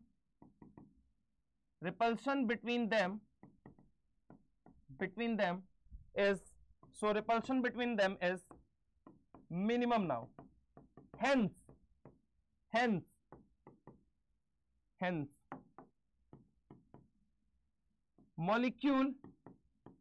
molecular shape will be stable now अरे hybridisation आया ही क्यों है मेरे भाई, शेप या ज्योमेट्री को स्टेबल करने के लिए आया, लिया है। अच्छा एक बात बताओ, VSEPR पढ़ाया था तुम लोगों को, शेप कितनी बातों पे निर्भर करता है, कितनी बातों पे, दो बातों पे, कितनी बातों पे, दो बातों पे, एक सिग्मा बॉन्ड और एक लोन पेयर, तो only those orbital will hybridise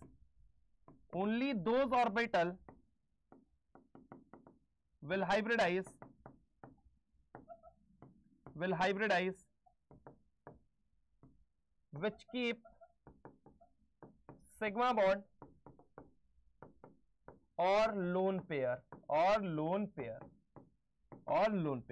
क्योंकि शेप कितनी बातों पर निर्भर कर रही है, दो बातों पे, एक तो बॉन्ड पेयर और एक तो लोन पेयर। तो अगर मैं बात करूं only those orbital will hybridize which keep sigma bond और लोन पेयर। क्या मेरी बात समझ में आई? ये थी कहानी किसकी, हाइब्रिडाइजेशन की। जुबानी मेरी थी, अब कुछ बातें और, आइए चलिए समझने की कोशिश करते हैं। यहां पे अगर मैं जैसे चर्चा करता हूं आपसे, जैसे एक होता है sp, एक होता है sp2, एक होता है sp3, समझने की कोशिश करना। sp का मतलब क्या है, sp का मतलब क्या है कि sp अगर एक हाइब्रिड ऑर्बिटल है, ये क्या है, हाइब्रिड ऑर्बिटल, क्या है बोले जल्दी, हाइब्रिड ऑर्बिटल, तो इसके अंदर एक s है और एक क्या है, p है। sp2 का मतलब क्या है, एक s है और p कितने हैं बोले बेटा, 2 है। sp3 का मतलब क्या है, एक s है और कितने p है बोले जल्दी, 3 है। ठीक है, इसमें देखा जाए तो एंगल कितना पाया जाता है, एंगल इसके बीच में कितना पाया जाता है, 180 डिग्री पाया जाता है। इसमें 120 डिग्री पाया जाता है, इसमें कितना पाया जाता है, 109 डिग्री 28 मिनट पाया जाता है। ठीक है, sp, sp2, sp3। अब समझने की कोशिश करना, हाइब्रिडाइजेशन मैंने बोला किन बातों पे निर्भर कर रहा है, दो बातों पे। अच्छा देखो हाइब्रिडाइजेशन आया क्यों है, शेप या ज्योमेट्री को स्टेबल करने के लिए, शेप कितनी बातों पर निर्भर करेगा, सिग्मा बॉन्ड और लोन पेयर। यानी कि अगर मैं कहूं हाइब्रिडाइजेशन को निकालने का तरीका सिग्मा प्लस लोन पेयर, ये सिंपल सी आप कहा जाता है कि एक तरीका है, आप लगा सकते हैं और हाइब्रिडाइजेशन निकाल सकते हैं ना। Hybridization is equal to what, sigma plus lone pair, अब देखो यहां पे सिग्मा कितने हैं, सिग्मा अगर मैं बात करूं, सिग्मा प्लस लोन पेयर, इन दोनों को जोड़ के जो नंबर आता है उसे हम कहते हैं स्टेरिक नंबर। क्या कहते हैं बोलो जल्दी, स्टेरिक नंबर। क्या बोलते हैं बोलो जल्दी, स्टेरिक नंबर बोलते हैं। क्या बोलते हैं, स्टेरिक नंबर। इन दोनों को जोड़ के जो नंबर आता है स्टेरिक नंबर, अगर ये 2 आ गया तो हाइब्रिडाइजेशन कुछ और होगा, 3 आ गया तो कुछ और होगा, 4 आ गया तो कुछ और होगा, 5 आ गया तो कुछ और होगा, 6 आ गया तो कुछ और होगा, 7 आ गया तो कुछ और होगा। क्या मेरी बात समझ में आई? 2 आया तो क्या होगा सर, sp होता है, 3 आया सर तो sp2 होता है, 4 आया तो sp3 होता है, 5 आया तो sp4 मत कह देना, p के अंदर 3 ही ऑर्बिटल है चाचा, sp4 तो बन ही नहीं सकता, sp3da हो जाएगा। 6 आ गया तो sp3d2 हो जाएगा, 7 आ गया तो sp3d3 हो जाएगा। क्या मेरी बात समझ में आई? sp, sp2, sp3, sp3d, sp3d2, sp3d3 ये बनेगा। क्या क्या बनेगा, sp, sp2, sp3, sp3d, sp3d2, sp3d3। अब hybridization is equal to what, sigma plus lone pair. अगर आपको ये जोड़ना आता है तो आपको हाइब्रिडाइजेशन निकालना आता है मेरे भाई। अगर आपको ये जोड़ना आता है तो आपको हाइब्रिडाइजेशन निकालना, मैं यकीन मानो, आता है। क्या मेरी बात समझ में आई? पहले इसको देख लीजिए, नोट कर लीजिए, फिर हम आगे चलते हैं। चंद सवाल इस बात का फैसला करेंगे कि आपके दिमाग में कितना ये कंसेप्ट गया है।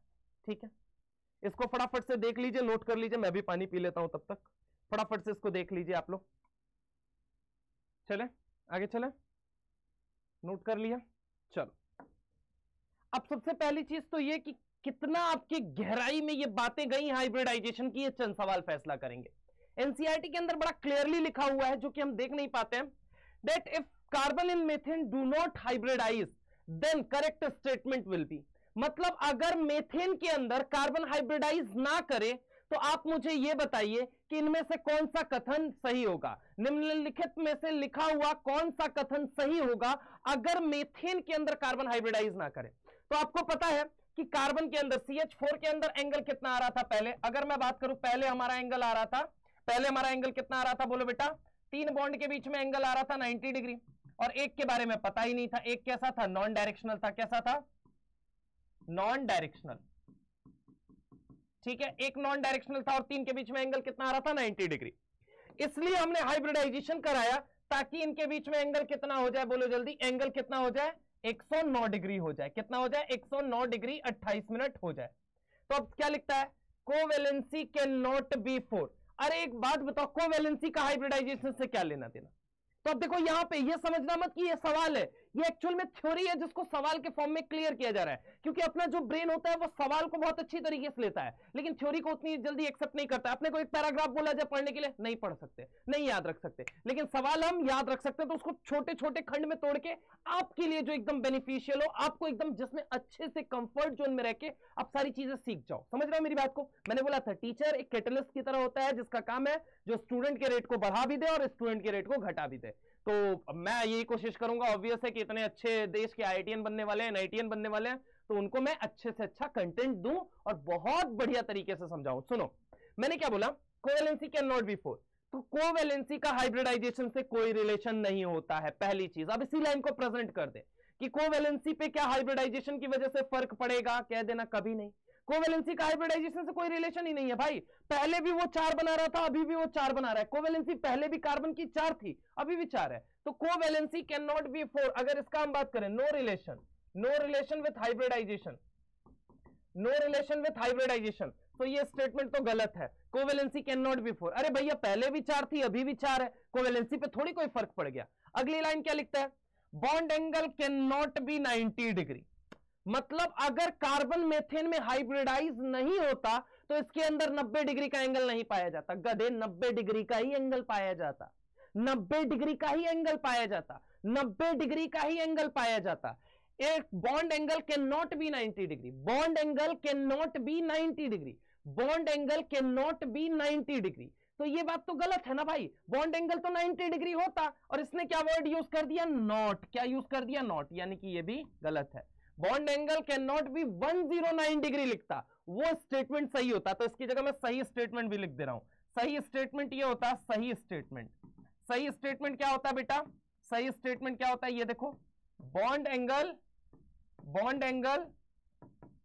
कैन नॉट बी 109 डिग्री, तब ये सही होता। ये वाला स्टेटमेंट सही हो जाता, लेकिन ये वाला स्टेटमेंट क्या है? गलत है। Next, molecule will B planar. मेरे भाई एक बात बताओ, एक ये px से बना है, px प्लस हाइड्रोजन का s यूज हुआ है या नहीं हुआ है? यहां पे py प्लस हाइड्रोजन का s यूज हुआ है, py कार्बन का हाइड्रोजन का s यूज हुआ था बिफोर हाइब्रिडाइजेशन। और यहां पे pz प्लस s, मतलब s किसका है? हाइड्रोजन का, pz किसका है? कार्बन का। पक्की बात है।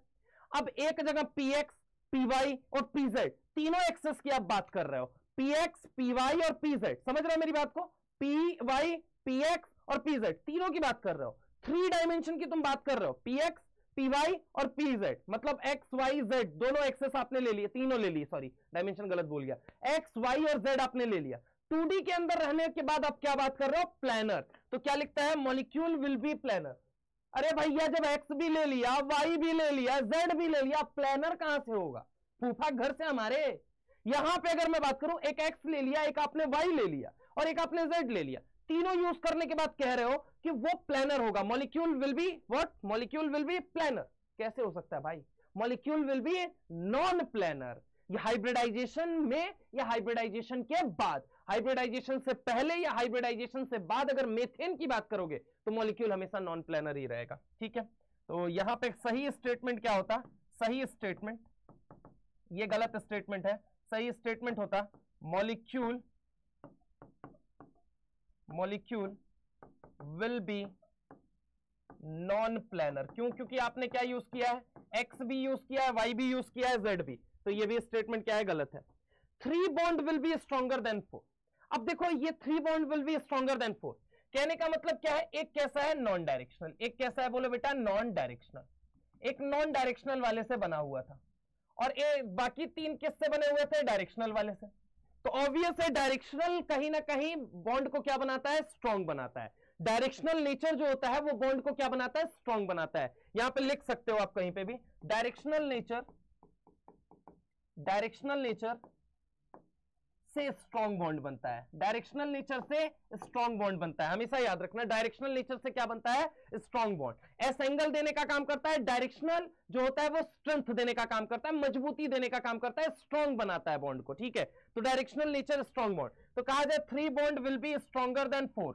अब ये अगर मैं बात करूं तो यहां पे थोड़ा सा ये कॉन्ट्राडिक्टरी भी है कि सर एक बात है, ये 3 तो मैं ये तीनों मान लूं, इससे कह दूं 4 से, नहीं तो मैं अगर बोलूं 3 P plus S overlapped bond, overlapped, यहां पे क्वेश्चन में ये लिखना चाहिए overlapped bond will be stronger than 4। 4th कौन सा, SS ओवरलैपिंग वाला। ठीक है, SS ओवरलैपिंग वाला जो कि S कार्बन का भी यूज हुआ था और हाइड्रोजन का भी, जो नॉन डायरेक्शनल है। तो नॉन डायरेक्शनल के कंपैरिजन में डायरेक्शनल ज्यादा स्टेबल होगा। 3 डायरेक्शनल, मैं ऐसे लिख देता हूं 3 डायरेक्शनल, इसको भी हटा के ऐसे 3 directional bond, 3 directional bond will be stronger than 4। ठीक है, फोर्थ बॉन्ड, ठीक है, फोर्थ बॉन्ड किसे कहा जा रहा है, नॉन डायरेक्शनल वाले को, ये तो क्लियर है। तो ये स्टेटमेंट क्या हो जाएगा, सही हो जाएगा। ठीक है, अगर मैं बात करूं अगला, ये वाला सही, अगला 3 bond will be weaker then 4। अब ये भी लाइन मतलब कहा जाए ना कि ये भी कॉन्ट्राडिक्टरी है। क्यों, 3 directional bond will be weaker then 4, मतलब 3 डायरेक्शनल बॉन्ड ये कमजोर होंगे चौथे से। गलत बात है भाई, डायरेक्शनल नेचर हमेशा क्या बनाता है, बॉन्ड को स्ट्रॉन्ग बनाता है। तो अगर मैं बोलूं 3 directional bond will be weaker then 4, तो ये क्या हो जाएगा, गलत हो जाएगा। बेटा ये वो थ्योरी थी, वो थ्योरी की गहराई वाली बातें थी जो आपके दिमाग में मुझे डालना था, इसलिए मैंने सवालों के फॉर्म में से डाला है। समझ रहे हो मेरी बात को, सवाल are the best method to learn anything. अब इन सवालों को बार बार अगर आप करोगे तो आपके कंसेप्ट में बार बार क्लैरिटी आएगी, समझ रहे हो, और बहुत गहराई से क्लैरिटी आएगी मेरे भाई। तो इस क्वेश्चन को देख लीजिए, फिर हम आगे चलते हैं फटाफट से इस क्वेश्चन को आप लोग देख लेंगे, फिर हम आगे चलते हैं।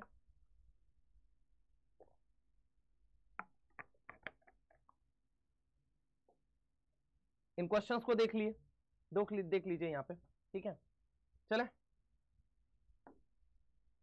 स्टेट ट्रू और false.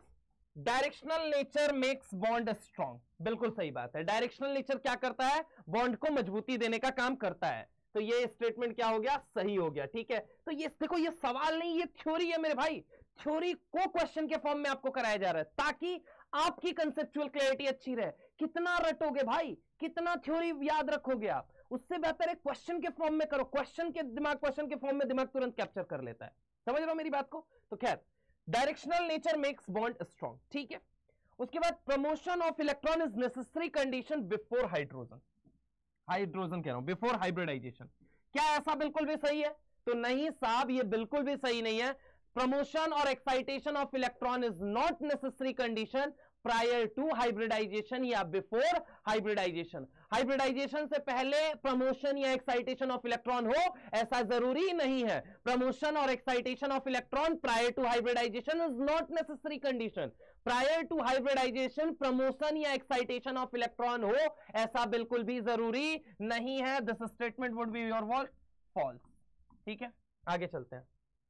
As percentage character increases, electronegativity decreases. बहुत ही गलत बात लिखी है। तुम्हें पता है न्यूक्लियस के सबसे करीब कौन है, एस। परसेंट एस कैरेक्टर बढ़ा, ये क्या है, नियर टू न्यूक्लियस है, ठीक है, नियर टू न्यूक्लियस है। तो नियर टू न्यूक्लियस होने की वजह से यहां पे अगर मैं बात करूं, न्यूक्लियस होने की वजह से परसेंट एस कैरेक्टर बढ़ा, परसेंट एस कैरेक्टर बढ़ा, परसेंट एस कैरेक्टर बढ़ा तो इलेक्ट्रोनेगेटिविटी क्या करेगी, बढ़ेगी। ऑब्वियस है, tendency to attract shared pair of electron towards its nucleus, अपने न्यूक्लियस की तरफ उस इलेक्ट्रॉन पेयर को खींचने की टेंडेंसी क्या कही जाती है, बोलो जल्दी, क्या कही जाती है, क्या कही जाती है, क्या कही जाती है, क्या कही जाती है, tendency to attract shared pair of electron towards its nucleus, tendency to attract shared pair of electron towards its nucleus is known as what, electronegativity. तो अगर नियर टू न्यूक्लियस होता है और परसेंट एस कैरेक्टर बढ़ा, tendency to attract shared pair of electron क्या करेगा, बढ़ेगा, क्योंकि न्यूक्लियस का होल्ड सबसे ज्यादा किस पे होता है, ये मैंने पहले भी बताया था, किस पे होता है, एस पे होता है। यानी कि परसेंट एस कैरेक्टर, सिंपल भाषा में समझाओ, percent s character is directly proportional to delta EN, मतलब जितना ज्यादा इलेक्ट्रोनेगेटिविटी डिफरेंस बढ़ेगा परसेंट एस कैरेक्टर बढ़ेगा। लाइन क्या लिखता है, percent s character increases, delta EN decreases, electronegativity difference क्या हो जाएगा, मतलब कम होगा, तो स्टेटमेंट क्या हो जाएगा, फॉल्स हो जाएगा। इंक्रीज करता है, यहां पे इंक्रीज हो जाएगा वर्ड, ठीक है। वेकेंट ऑर्बिटल कैन हाइब्रिडाइज, जी हां साहब, it is the orbital which hybridize, एक लाइन बोली थी मैंने, ये वो ऑर्बिटल होता है जो हाइब्रिडाइज होता है, ना कि इलेक्ट्रॉन। तो vacant orbital can hybridize, yes बिल्कुल, vacant orbital can hybridize, true. Okay, paired orbital can hybridize, it is the orbital which hybridize, ये ऑर्बिटल होता है जो हाइब्रिडाइज होता है। देखो उससे कितने सवाल बन सकते हैं उस लाइन से, वेकेंट ऑर्बिटल हाइब्रिडाइज होता है, हाँ साहब होता है, पेयर्ड ऑर्बिटल होता है, अनपेयर्ड ऑर्बिटल होता है, मतलब वेकेंट ऑर्बिटल भी होता है, पेयर्ड ऑर्बिटल भी होता है, अनपेयर्ड ऑर्बिटल भी होता है। हाँ, अरे अभी तो ये लाइन बोली जा रही, प्रमोशन और excitation of electron is not essential condition prior to hybridization, क्यों, it is the orbital which hybridize, जो वो ऑर्बिटल होते हैं जो हाइब्रिडाइज होते हैं, ना कि इलेक्ट्रॉन। तो वो वेकेंट ऑर्बिटल हो, वो पेयर्ड हो, वो अनपेयर्ड हो, मतलब क्या है भैया, वो ऑर्बिटल है, ऑर्बिटल हाइब्रिडाइज होते हैं तो होंगे। तो vacant orbital can hybridize, yes बिल्कुल, paired orbital can hybridize, yes बिल्कुल, unpaired orbital can not hybridize, who said, किसने कहा, किसने कहा नहीं हो सकते। अगर वो ऑर्बिटल होते हैं जो हाइब्रिडाइज होते हैं तो वेकेंट ऑर्बिटल भी हाइब्रिडाइज होगा, पेयर्ड भी होगा, अनपेयर्ड भी होगा। और तुम्हें सही कहना पड़ेगा मेरे भाई, तुम्हें सही कहना पड़ेगा, it is the orbital which hybridize, it is the orbital which hybridize, not electron. Promotion or excitation of electron is not an essential condition before hybridization. Promotion or excitation of electron is not prior condition prior to hybridization. Promotion और excitation of electron हो ऐसा जरूरी नहीं है hybridization के पहले साहब, ऐसा बिल्कुल भी जरूरी नहीं है। Promotion या excitation of electron हो ऐसा बिल्कुल भी जरूरी नहीं है, क्योंकि वो ऑर्बिटल होते हैं जो हाइब्रिडाइज होते हैं, ना कि electron. It is vacant orbital हो, पेयर्ड ऑर्बिटल हो, अनपेयर्ड ऑर्बिटल हो, सब हाइब्रिडाइज हो सकते हैं। Vacant orbital, unpaired orbital and paired orbital all can hybridize. इसने लिख दिया कैन नॉट, कैसे कह रहे हो कैन नॉट, ये स्टेटमेंट तुम्हारा गलत है, मैं तुम्हारे स्टेटमेंट को सही मानता ही नहीं। ऐसा सवाल में अगर दिखे तो ऐसा ही कहना है मेरे भाई, ऐसा ही कहना है, कहना है वो ऑर्बिटल होते हैं जो हाइब्रिडाइज होते हैं, ना कि electron. Vacant orbital, paired orbital, unpaired orbital all can hybridize. Intermixing of atomic orbital which have nearly same energy, which have minimum energy difference can hybridize। बहुत ज्यादा हो गया, मैक्सिमम एनर्जी डिफरेंस वालों में हाइब्रिडाइजेशन नहीं होगा। सेकंड फ्लोर को fourth floor से हम मिला सकते हैं, थर्ड फ्लोर से मिला सकते हैं, 20वें से 18वें से नहीं मिला सकते हम। क्या बात समझ में आई या नहीं आई, क्लियर है एकदम, गर्दा क्लियर है कि नहीं है, बता दो फटाफट फटाफट, ठीक है, देख लो फिर हम आगे चलते हैं। इसको देख लीजिए फटाफट फटाफट, फिर हम आगे चलते हैं। चलिए चलिए चलिए मेरे भाई, find hybridization of central atom. देखो इसका स्क्रीनशॉट लेना है, ले लो पहले एक बार, चले। देखो यहां पे अगर मैं कहता हूं find hybridization of central atom, BF4 में बोरॉन का बताओ, NH4+ में नाइट्रोजन का, यहां पे सल्फर का, यहां नाइट्रोजन, यहां नाइट्रोजन, यहां नाइट्रोजन, यहां आयोडीन, यहां जेनॉन, यहां जेनॉन, यहां आई। मैंने बहुत चुनिंदा एग्जाम्पल लिए हैं, वो एग्जाम्पल जो तुम्हें आयंस के फॉर्म में परेशान करते हैं, ठीक है, उनको मैं करा दे रहा हूं। बाकी जेई एडवांस के सवाल अभी फोड़ेंगे और घर बैठ तुम जेई मेंस को फाड़ के फेंक देना मेरे भाई, पेपर नहीं फाड़ना है, ठीक है, सवाल मतलब समझ रहे हो ना, है ना। इधर आओ मुद्दे की बात। BF4 की अगर हम बात करें, सबसे पहली चीज देखो ये बना कैसे, बहुत पुरानी बात करते हैं। वैसे तो मैं तुम्हें बताऊं, सिंपल सा एक तरीका है, ABNLM, ठीक है, ये फाइंड कर लो। अब B क्या है बोलो जल्दी, सिग्मा बॉन्ड, और L क्या है, लोन पेयर। क्या है बोलो जल्दी, lone pair. And hybridization is equal to what, sigma plus lone pair. Sigma plus lone pair मतलब N प्लस M जोड़ लो, N और M मैं इनको नोटेशन दे दे रहा हूं, ठीक है, N प्लस M जोड़ लो, तुम्हें नंबर निकल के आ जाएगा। अब तुम्हें पता है कि जितने सराउंडिंग एटम है उतने तो सिग्मा बॉन्ड तय है बनेंगे, जितने सराउंडिंग एटम है उतने तो तय है कि क्या बनेंगे, सिग्मा बॉन्ड बनने तय है, ठीक है। जैसे कि यहां पे अगर मैं सॉल्यूशन यहां पे दूं, देखो यहां पे सॉल्यूशन, सबसे पहले BF4 माइनस में, तो BF4 माइनस में कितने हैं, N की वैल्यू, N की वैल्यू कितने हैं, N की वैल्यू मतलब सिग्मा बॉन्ड कितने, जितने सराउंडिंग एटम है उतना डायरेक्ट लिख दो, 4, ठीक है। अब अगर मैं बात करूं लोन पेयर कितना है, तो बोरॉन कौन से ग्रुप का मेंबर है, तो सर बोरॉन ना ग्रुप नंबर 13 का है, लिख दीजिए सर प्लीज, 13 का है। आउटर मोस्ट शेल में कितने इलेक्ट्रॉन पाए जाएंगे, सर 3 पाए जाएंगे। एक नेगेटिव चार्ज है, हाँ सर, उसको कहां डालना है, सेंट्रल एटम पे। हाइड्रोजन हो, क्लोरीन हो, फ्लोरीन हो, ब्रोमीन हो, आयोडीन हो, CH3 हो या ऑक्सीजन नेगेटिव हो, सेंट्रल एटम के साथ हमेशा सिग्मा बनाने का काम करता है। नेगेटिव है, ऑक्सीजन है, तो हमेशा वो नेगेटिव ऑक्सीजन को दे दो। नेगेटिव नहीं है, ऑक्सीजन है, ऑक्सीजन तो सिर्फ डबल बॉन्ड बनाएगा। नेगेटिव या पॉजिटिव है, ऑक्सीजन नहीं है, तो हमेशा वो नेगेटिव पॉजिटिव सेंट्रल एटम को दे दो। यानी कि एक नेगेटिव का मतलब एक एक्स्ट्रा इलेक्ट्रॉन ऐड कर दो। अरे हाँ ना बोल यार, एक एक्स्ट्रा इलेक्ट्रॉन ऐड कर दो। यानी कि इसके पास कितने इलेक्ट्रॉन है बोलो जल्दी, 3। एक और आ गया, कितने हो गए, 4। अब चारों फ्लोरीन ने ले लिए, सिंगल बॉन्ड बना लिए, तो M मतलब लोन पेयर 0 आ गया। 4 प्लस 0 N प्लस M, बताओ कितना आ गया, 4 आ गया। 4 बोले तो हाइब्रिडाइजेशन क्या हो गया, sp, बोलो बोलो क्या हो जाता है, 3 हो जाता है। सर कैसे आपने निकाला सर sp3, अभी तो बताया था मूर्खों, इधर देखो, अभी तो बोला था 2 आए तो sp, 3 आए तो sp2, 4 आए तो sp3, 5 आए तो sp3d, 6 आए तो sp3d2 और 7 आए तो sp3d3। तो अगर 4 आया उनको जोड़ने के बाद तो ये कितने हो गए, sp3 हो गए। बहुत आसान है निकालना, देखो ना यार, तुम खेलोगे अभी हाइब्रिडाइजेशन से। ये देखो NH4 प्लस है, NH4 प्लस में एक बात मुझे बताओ, N की वैल्यू बोलो, तो जितने सराउंडिंग एटम है उतना लिख दो, 4। नाइट्रोजन के पास इलेक्ट्रॉन कितना होता है, तो ग्रुप नंबर ये खुद किसका है, 15 का। किसका है बोलो जल्दी, 15 का। आउटर मोस्ट शेल में कितना इलेक्ट्रॉन हुआ, 5। 5 में से 4 हाइड्रोजन ने क्या बना लिया, सिंगल बॉन्ड बना लिया, बचा एक इलेक्ट्रॉन, तो एक पॉजिटिव चार्ज है मतलब एक इलेक्ट्रॉन उड़ा दो। यानी कि इसके पास लोन पेयर कितना बचा, 0। तो यहां पे M की वैल्यू कितनी आ गई, 0। यानी कि हाइब्रिडाइजेशन 4 प्लस 0, अगेन नंबर कितना आ गया, 4। हाइब्रिडाइजेशन क्या हो गया, sp3 हो गया। क्या हो गया, sp3 हो गया। यहां पर सल्फर की अगर हम बात करें तो ये सल्फर होता है ग्रुप नंबर 16 का। कहां का होता है, ग्रुप नंबर 16 का होता है। कहां का होता है बोलो जल्दी, ग्रुप नंबर 16 का होता है ना। एक मिनट,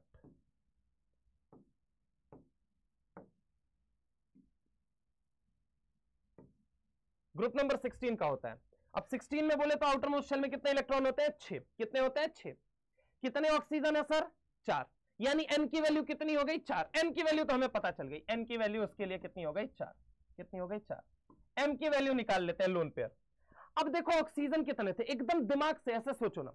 सल्फर लिख लिया, कितने इलेक्ट्रॉन, 2, 2 4, 2 6, पक्की बात है। ऑक्सीजन कितने हैं, 4। 4 में से कितने ऑक्सीजन के ऊपर नेगेटिव है, कितने पे है बोलो बोलो, कितने पे है, कितने पे है बोलो फटाफट बताओ। 2 पे नेगेटिव है, यानी 2 क्या बना लेंगे, सिंगल बॉन्ड बना लेंगे। बचे कितने ऑक्सीजन, 2, तो ये क्या बनाएंगे, डबल बॉन्ड बनाएंगे। देखो LOT सब कुछ कनेक्टेड है बेटा, सब कुछ कनेक्टेड है, बहुत सिस्टमेटिक में लेके चलाऊं ताकि आपको एक थ्योरी के बाद दूसरी आए, दूसरी के बाद तीसरी आए, और अगर एक किसी ने मिस किया तो बस वहीं समाप्त हो जाती है। मैं तुमको बता रहा हूं इनऑर्गेनिक रटने वाले सब्जेक्ट नहीं है बेटा, नहीं होने दूंगा मैं, तुम्हें नहीं रटाऊंगा कुछ भी। लेकिन मेरी बात सुनोगे तब, मेरी बात लेक्चर डे 1 से फॉलो करोगे तब। केमिकल बॉन्डिंग लेक्चर 1 से अगर आपने फॉलो कर लिया, हर एक चीज कनेक्टेड दिखाऊंगा, हर एक चीज कनेक्टेड दिखाऊंगा। कौन कहता है इनऑर्गेनिक रटने वाली, अभी आगे आओ तुमको एस ब्लॉक पी ब्लॉक जैसे चैप्टर में कनेक्शन दिखा दूंगा भाई, और सब तो बातें ही छोड़ो तो, उन वैसे चैप्टर में कनेक्शन में तुम्हें दिखा दूंगा। बस कहते हैं रटने वाली, कहां रटने वाली है भाई बताओ, इधर देखो। अब देखो यहाँ पे सिग्मा बॉन्ड कितने हैं, सिग्मा देखोगे तो तुम्हें पता है लोन पेयर कितना बचा है, लोन पेयर तुम्हें फाइंड करना है, तो लोन पेयर 0, तो यानी कि M की वैल्यू क्या बन गई, 0। नंबर क्या आ गया, 4। 4 प्लस 0 कितना आ गया, 4। हाइब्रिडाइजेशन क्या है, sp3। यहां पे देखो N की वैल्यू तो हम देख के पता कर सकते हैं, 3। यहां पे कितने लोग हैं टोटल, 3 लोग हैं, तो N की वैल्यू 2। यहाँ पे टोटल कितने लोग हैं बोलो जल्दी, यहाँ पे कितने लोग हैं बोलो बोलो, 3 लोग हैं, तो एन की वैल्यू कितनी हो गई 2। यहाँ पे टोटल 3 लोग हैं मतलब एन की वैल्यू 2 हो गई। यहाँ पे बोलो बोलो 1 2 1 3 2 5, 5 में से एन की वैल्यू कितनी हो गई 4, 1 2 और 4 2 6, 6 लोगों में से मतलब एन की वैल्यू कितनी हो गई 5, जितने हैं उसमें से 1 माइनस कर लो, यहाँ कितने हो जाएंगे एन की वैल्यू 2 हो गई। अब एम निकालना है सबके अंदर, चलो एम निकाल लेते हैं, एम निकालते हैं, यहां पे एम निकालते हैं। नाइट्रोजन के पास कितने इलेक्ट्रॉन होते हैं 5, ऑक्सीजन कितने दिख रहे हैं 3, समझ रहा हो मेरी बात को, ऑक्सीजन कितने दिख रहे हैं 3। अब देखो अगर इसका स्ट्रक्चर देखोगे तो कैसा दिखेगा, एन डबल बॉन्ड हो, 2 इलेक्ट्रॉन लेके चले गए, बचा इसके पास अभी कितना इलेक्ट्रॉन 3, 3 में से एक क्या बन गया, ये कोऑर्डिनेट बॉन्ड बन गया, समझ रहे हो मेरी बात को, और अगला ये ओ नेगेटिव बन गया। कोऑर्डिनेट में दोनों इलेक्ट्रॉन ऑक्सीजन के चले गए, 2 2 4 और एक यहां चला गया 5, 5 इलेक्ट्रॉन चले गए। लोन पेयर कितना आ गया बोलो जल्दी, लोन पेयर की अगर मैं वैल्यू की बात करूं 0, नंबर कितना हो गया बोलो जल्दी, इसका हाइब्रिडाइजेशन क्या हो गया sp2 हो गया, क्या हो गया बोलो जल्दी sp2 हो गया। m3 माइनस की अगर हम बात करें तो m3 माइनस के अंदर ये मुझे बताओ नाइट्रोजन के पास कितने इलेक्ट्रॉन है, अरे उससे निकाल लो ना यार, सबसे अच्छा तरीका मैं बताता हूं, तुम पुराना वाला फॉर्मूला ही लगाओ। यहां पे देखो 5 × 3 कितने इलेक्ट्रॉन है, वैलेंस इलेक्ट्रॉन पता करना है, तो 5 1 में तो 3 में 15 प्लस 1 नेगेटिव का मतलब 16 इलेक्ट्रॉन, 16 को डिवाइड किया किससे, 16 को किससे डिवाइड किया, उसी वाले से फाइंड कर लेते हैं, ठीक है। यहाँ पे 16 को डिवाइड किया 8 से, 8 दूना 16, यानी कि लोन पेयर कितना आ गया 0, लोन पेयर कितना आ गया 0, रिमाइंडर डिवाइडेड बाई 2 होता था, लोन पेयर आता था, ये क्या है बॉन्ड पेयर, यानी ये क्या बन गया AB2L0, यानी n की वैल्यू 2, l की वैल्यू, l बोले तो m की वैल्यू 0 हो गई, यानी कि नंबर क्या आ जाएगा sp, hybridization sp। NH2 minus है, नाइट्रोजन के पास कितने इलेक्ट्रॉन 5, हाइड्रोजन के पास, लेकिन यहां पे तुम ये रूल लगा नहीं सकते, क्यों नहीं लगा सकते, क्योंकि सराउंडिंग एटम क्या है हाइड्रोजन। खैर चलो हम इसको बना लेते हैं।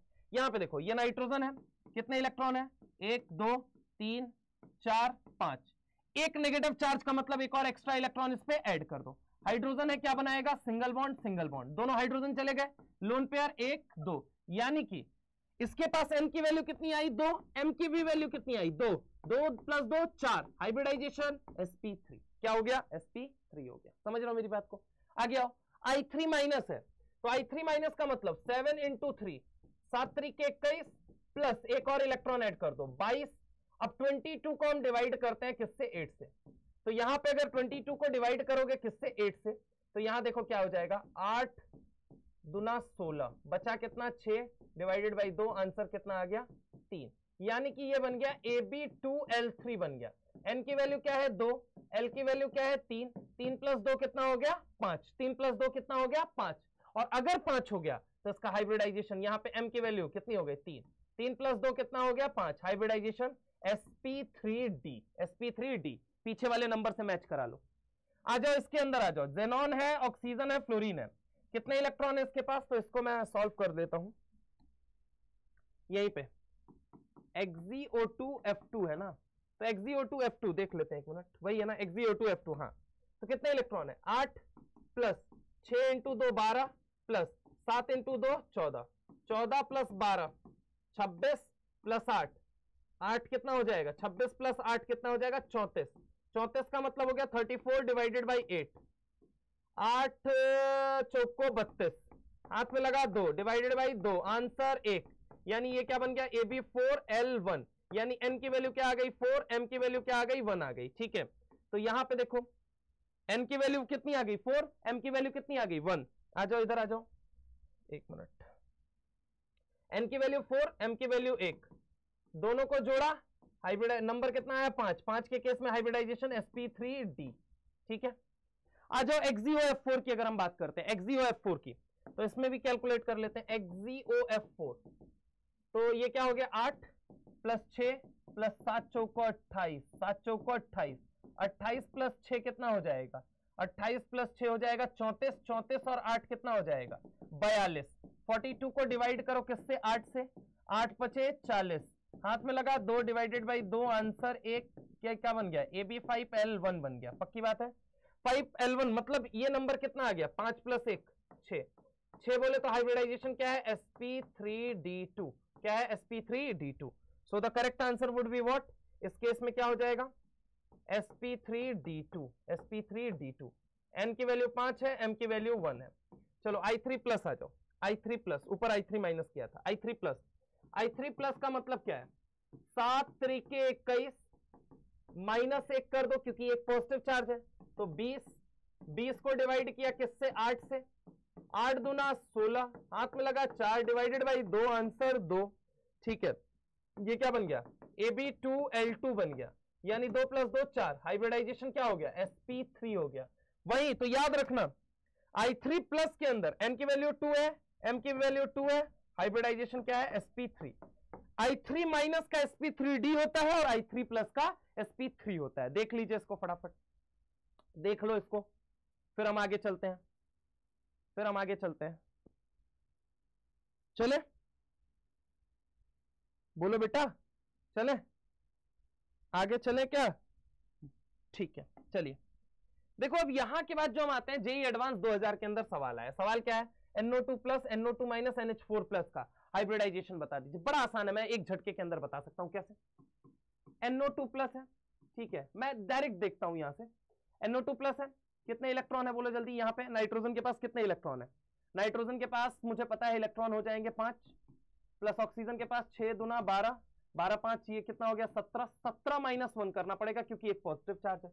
इलेक्ट्रॉन कितना आया 16, 8 से डिवाइड किया 2, 16, यानी ये क्या आ गया, Ab2L0 आ गया। Ab2L0 का मतलब क्या है, n की वैल्यू मेरे को यहां से कितनी दिख रही है 2, m की वैल्यू कितनी दिख रही है 0, नंबर कितना आया 2, तो हाइब्रिडाइजेशन sp क्या हो गया, sp, यानी इसका क्या होगा, sp होगा। अब sp कहां दिख रहा है, NO2 का यहाँ पे, ये और ये तो नहीं हो सकते। आगे आ जाओ, NO2 माइनस दे दिया, NO2 माइनस में भी एक चीज क्लियर है, n की वैल्यू मुझे 2 पता है, यहां पे n की वैल्यू मुझे 4 पता है। ठीक है, अब समझो यहां पे, अब समझो m निकालने के लिए मुझे क्या करना पड़ेगा, NO2 माइनस है, NO2 माइनस का मतलब 5 प्लस ऑक्सीजन के पास 6 × 2 12, 12 और 1 13, 13 5 18, 18 को डिवाइड किया 8 से, 8 दूना 16, हाथ में लगा 2 डिवाइडेड बाई 2, आंसर 1, यानी कि ये क्या बन गया, Ab2L1 बन गया।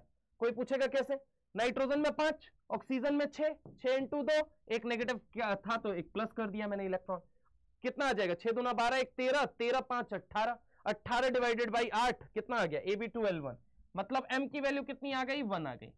तो 2 और 3 को जोड़ के हाइब्रिडाइजेशन क्या बनेगा बोलो जल्दी, sp2 बनेगा।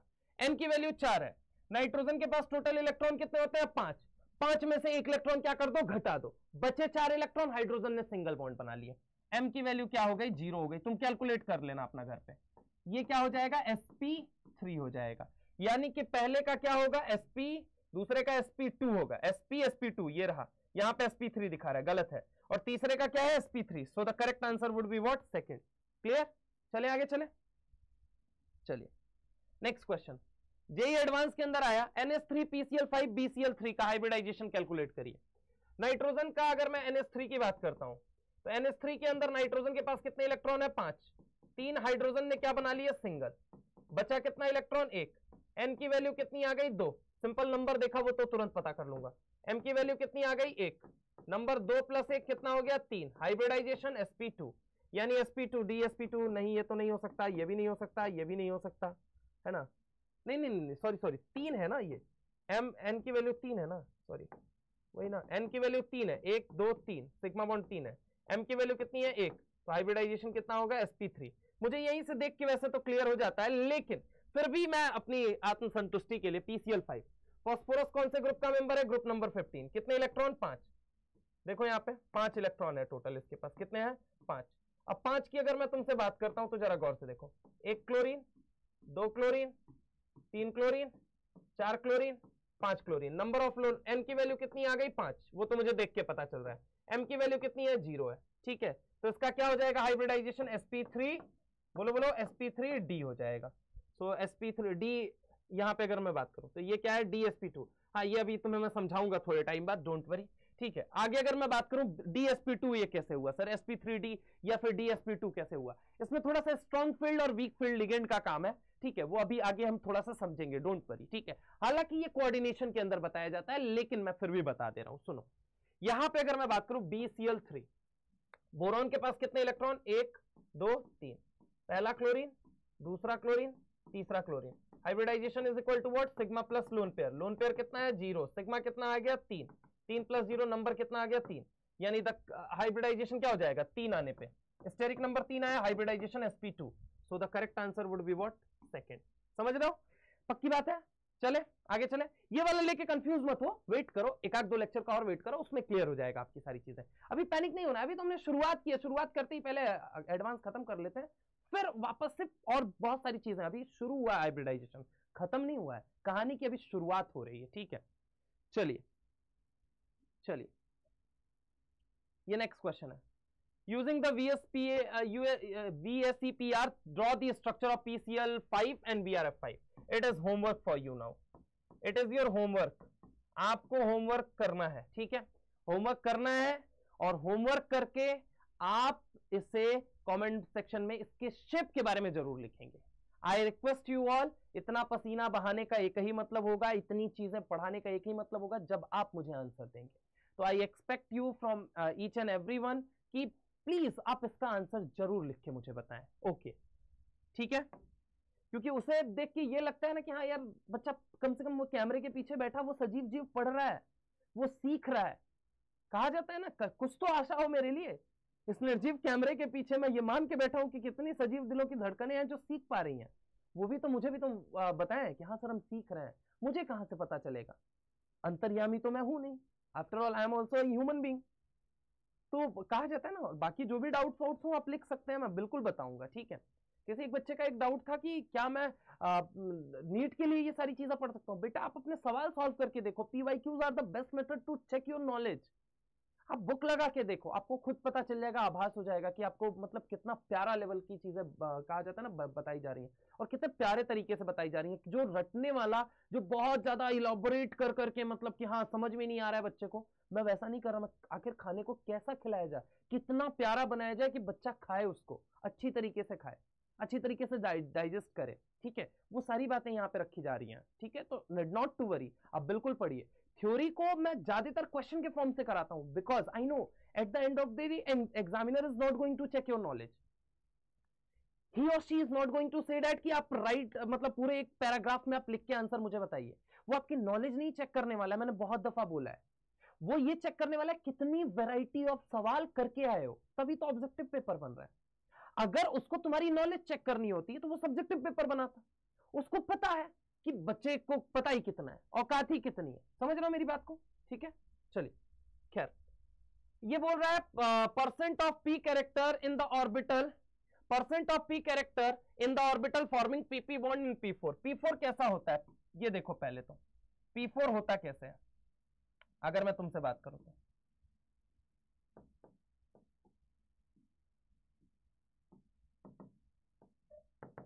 ये कुछ इस तरीके का दिखता है।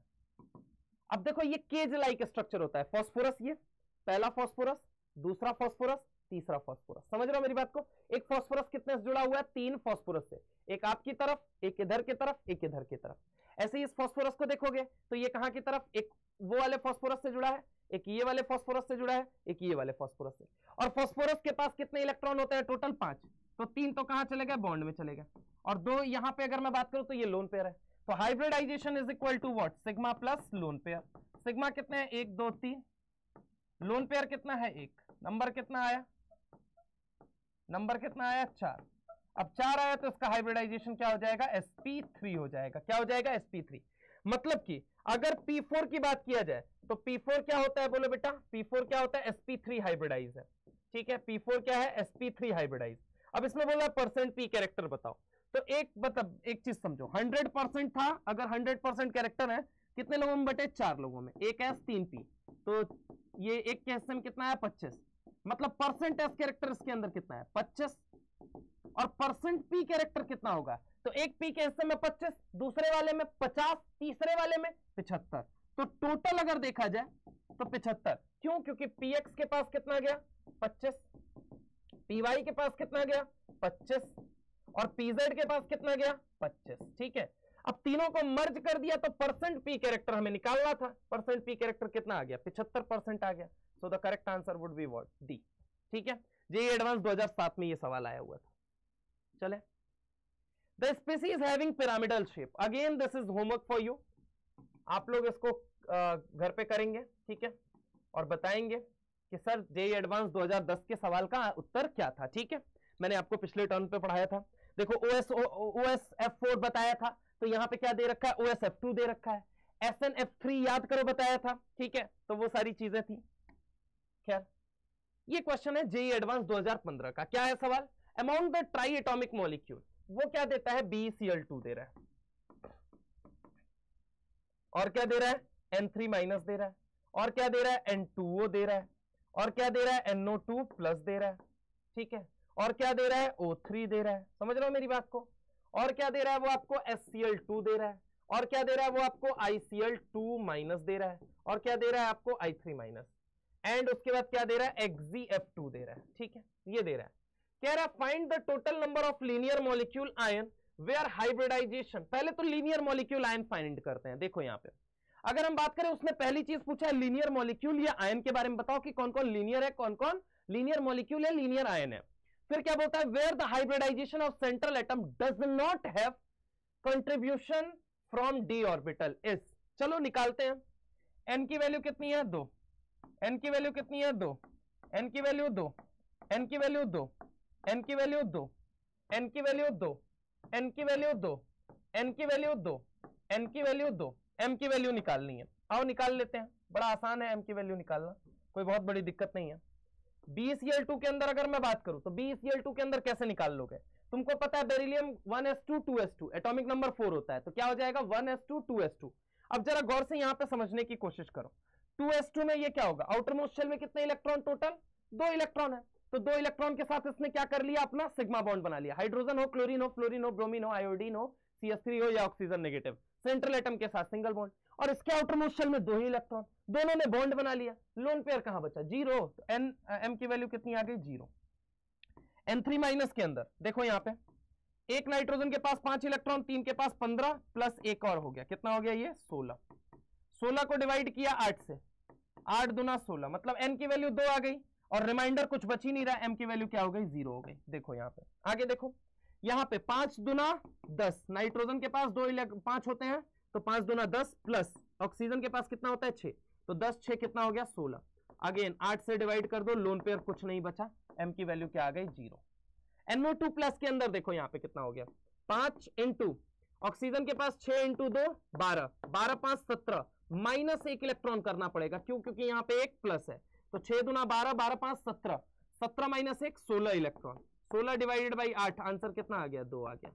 यहां पे भी n की वैल्यू 2 है, m की वैल्यू 0 है। आगे O3 के अंदर आ जाओ, तो O3 के अंदर अगर मैं बात करूं तो 6 त्रिक 18, ठीक है 18 है, तो 18 होने के बाद यहां पे अगर मैं बात करूं 18 डिवाइडेड बाई 8, 8 18 से 8 को डिवाइड करते हैं, 1 minute,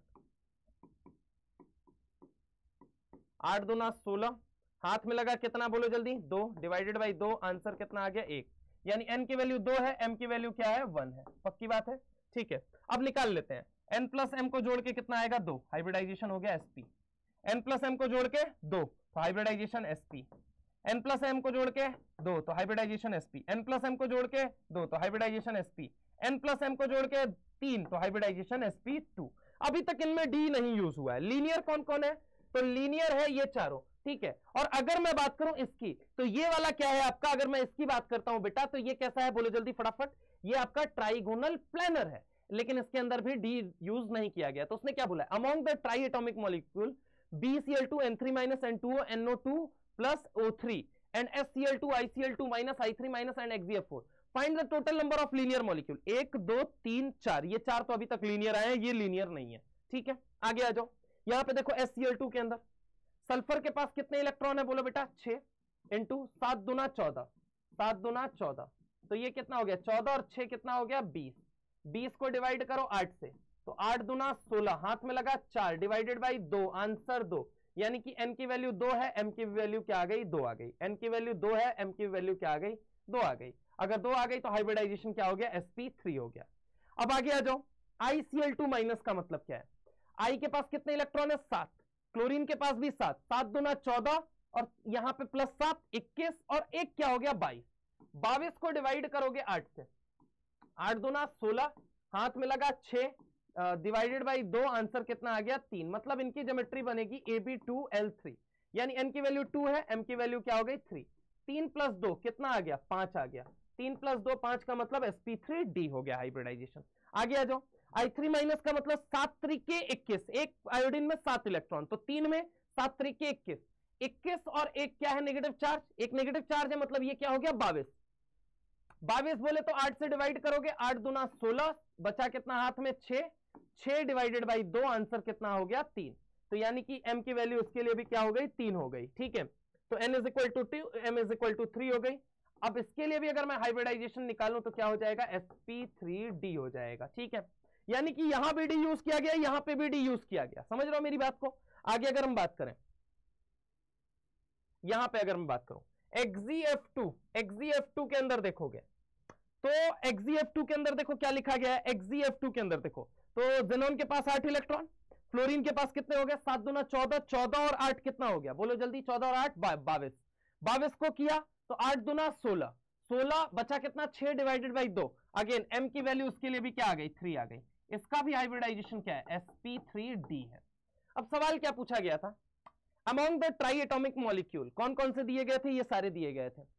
the total number of linear molecule और आयन, वो total number of linear molecule या आयन बताइए where the hybridization of central atom does not have contribution from d orbital। तो लीनियर मॉलिक्यूल कौन कौन से भैया, ये है, ये है, ये है, ये है, और कोई है क्या, हाँ बिल्कुल है, कौन कौन है। अगर तुम देखोगे तो यहां पे ये क्या है, AB, ये कैसा ज्योमेट्री बन रहा है, ये कैसा बन रहा है AB2L0, ठीक है। यहां पे अगले पेज पे मैं कर दे रहा हूं, देखो अगर मैं बात करूं ज्योमेट्री कैसी बनी है, AB2L0 बनी है, किसके किसके लिए बनी है, इसके लिए बनी है, इसके लिए बनी है, इसके लिए बनी है, ठीक है, और इसके लिए बनी है।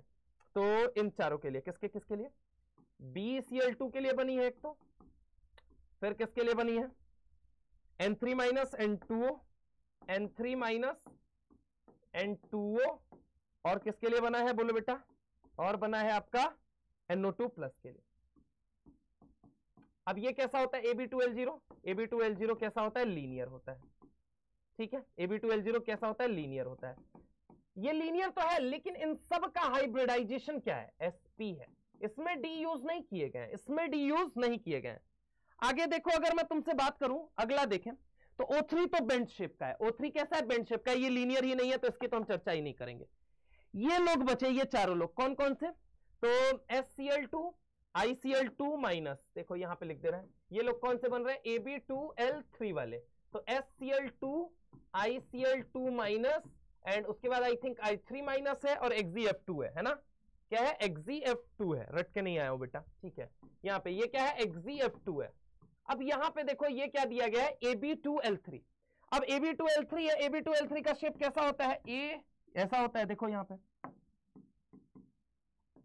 AB2L3,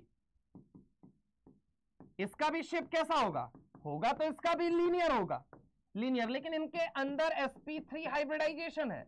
sp3 हाइब्रिडाइजेशन का मतलब डी इनके अंदर यूज किया जा रहा है, ये जो लीनियर है इनके अंदर डी नहीं यूज किया जा रहा है। अब सवाल क्या है, सुनो यहां पे सवाल आपका ये था, among the tri atomic molecule, इन सब में ट्राई एटॉमिक मॉलिक्यूल फाइंड कीजिए, ठीक है, फाइंड कर लिया हमने।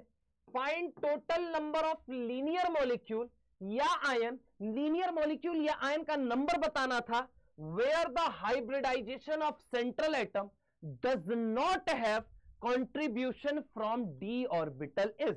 तो वो कौन कौन से हो गए, BCl2, N3 minus, N2, NO2 plus, ठीक है। O3 क्यों नहीं हुआ, क्योंकि ये कैसा हो जाएगा, बेंड शेप का हो जाएगा, समझ रहे हो मेरी बात को। तो सवाल को अगर वो एनी हाउ ट्विस्ट करता तो भी आप बता सकते थे। ये जो सवाल है ये जेईई एडवांस 2015 का आया हुआ, रिसेंट, अभी ज्यादा नहीं 6-7 साल पहले आया हुआ सवाल है, ठीक है। खैर अगर हम बात करें कि ये सारी चीजें जो कि हाइब्रिडाइजेशन का एक बेसिक नींव था, हमने चर्चा की, और मुझे लगता है कि अगर मैं इससे ज्यादा अगर आपको आज कुछ भी खिलाने की कोशिश करता हूं तो आपका दिमाग खाने से इनकार कर देगा। इसलिए तहे दिल से आप सभी लोगों को बहुत बहुत बहुत सारा धन्यवाद इतनी देर मुझे सुनने के लिए। खैर स्वस्थ रहिए, मस्त रहिए और पढ़ाई में व्यस्त रहिए, और बस वही चीज है, मेहनत से कीजिए, ठीक है। कहा जाता है धरती और आसमान को एक नहीं किया जा सकता, दोनों की अपनी अलग अलग खूबियां हैं, जमीन की अलग खूबी है और आसमान की ऊंचाई की अलग खूबी है, ठीक है। तो बस मेहनत करते रहिए, लगे रहिए, मेहनत उस चिड़िया का नाम है जो आपको कहीं से कहीं पहुंचा देगा, ठीक है। चले फिर आज पर्दा यहीं पे गिरता हुआ, बाय बाय।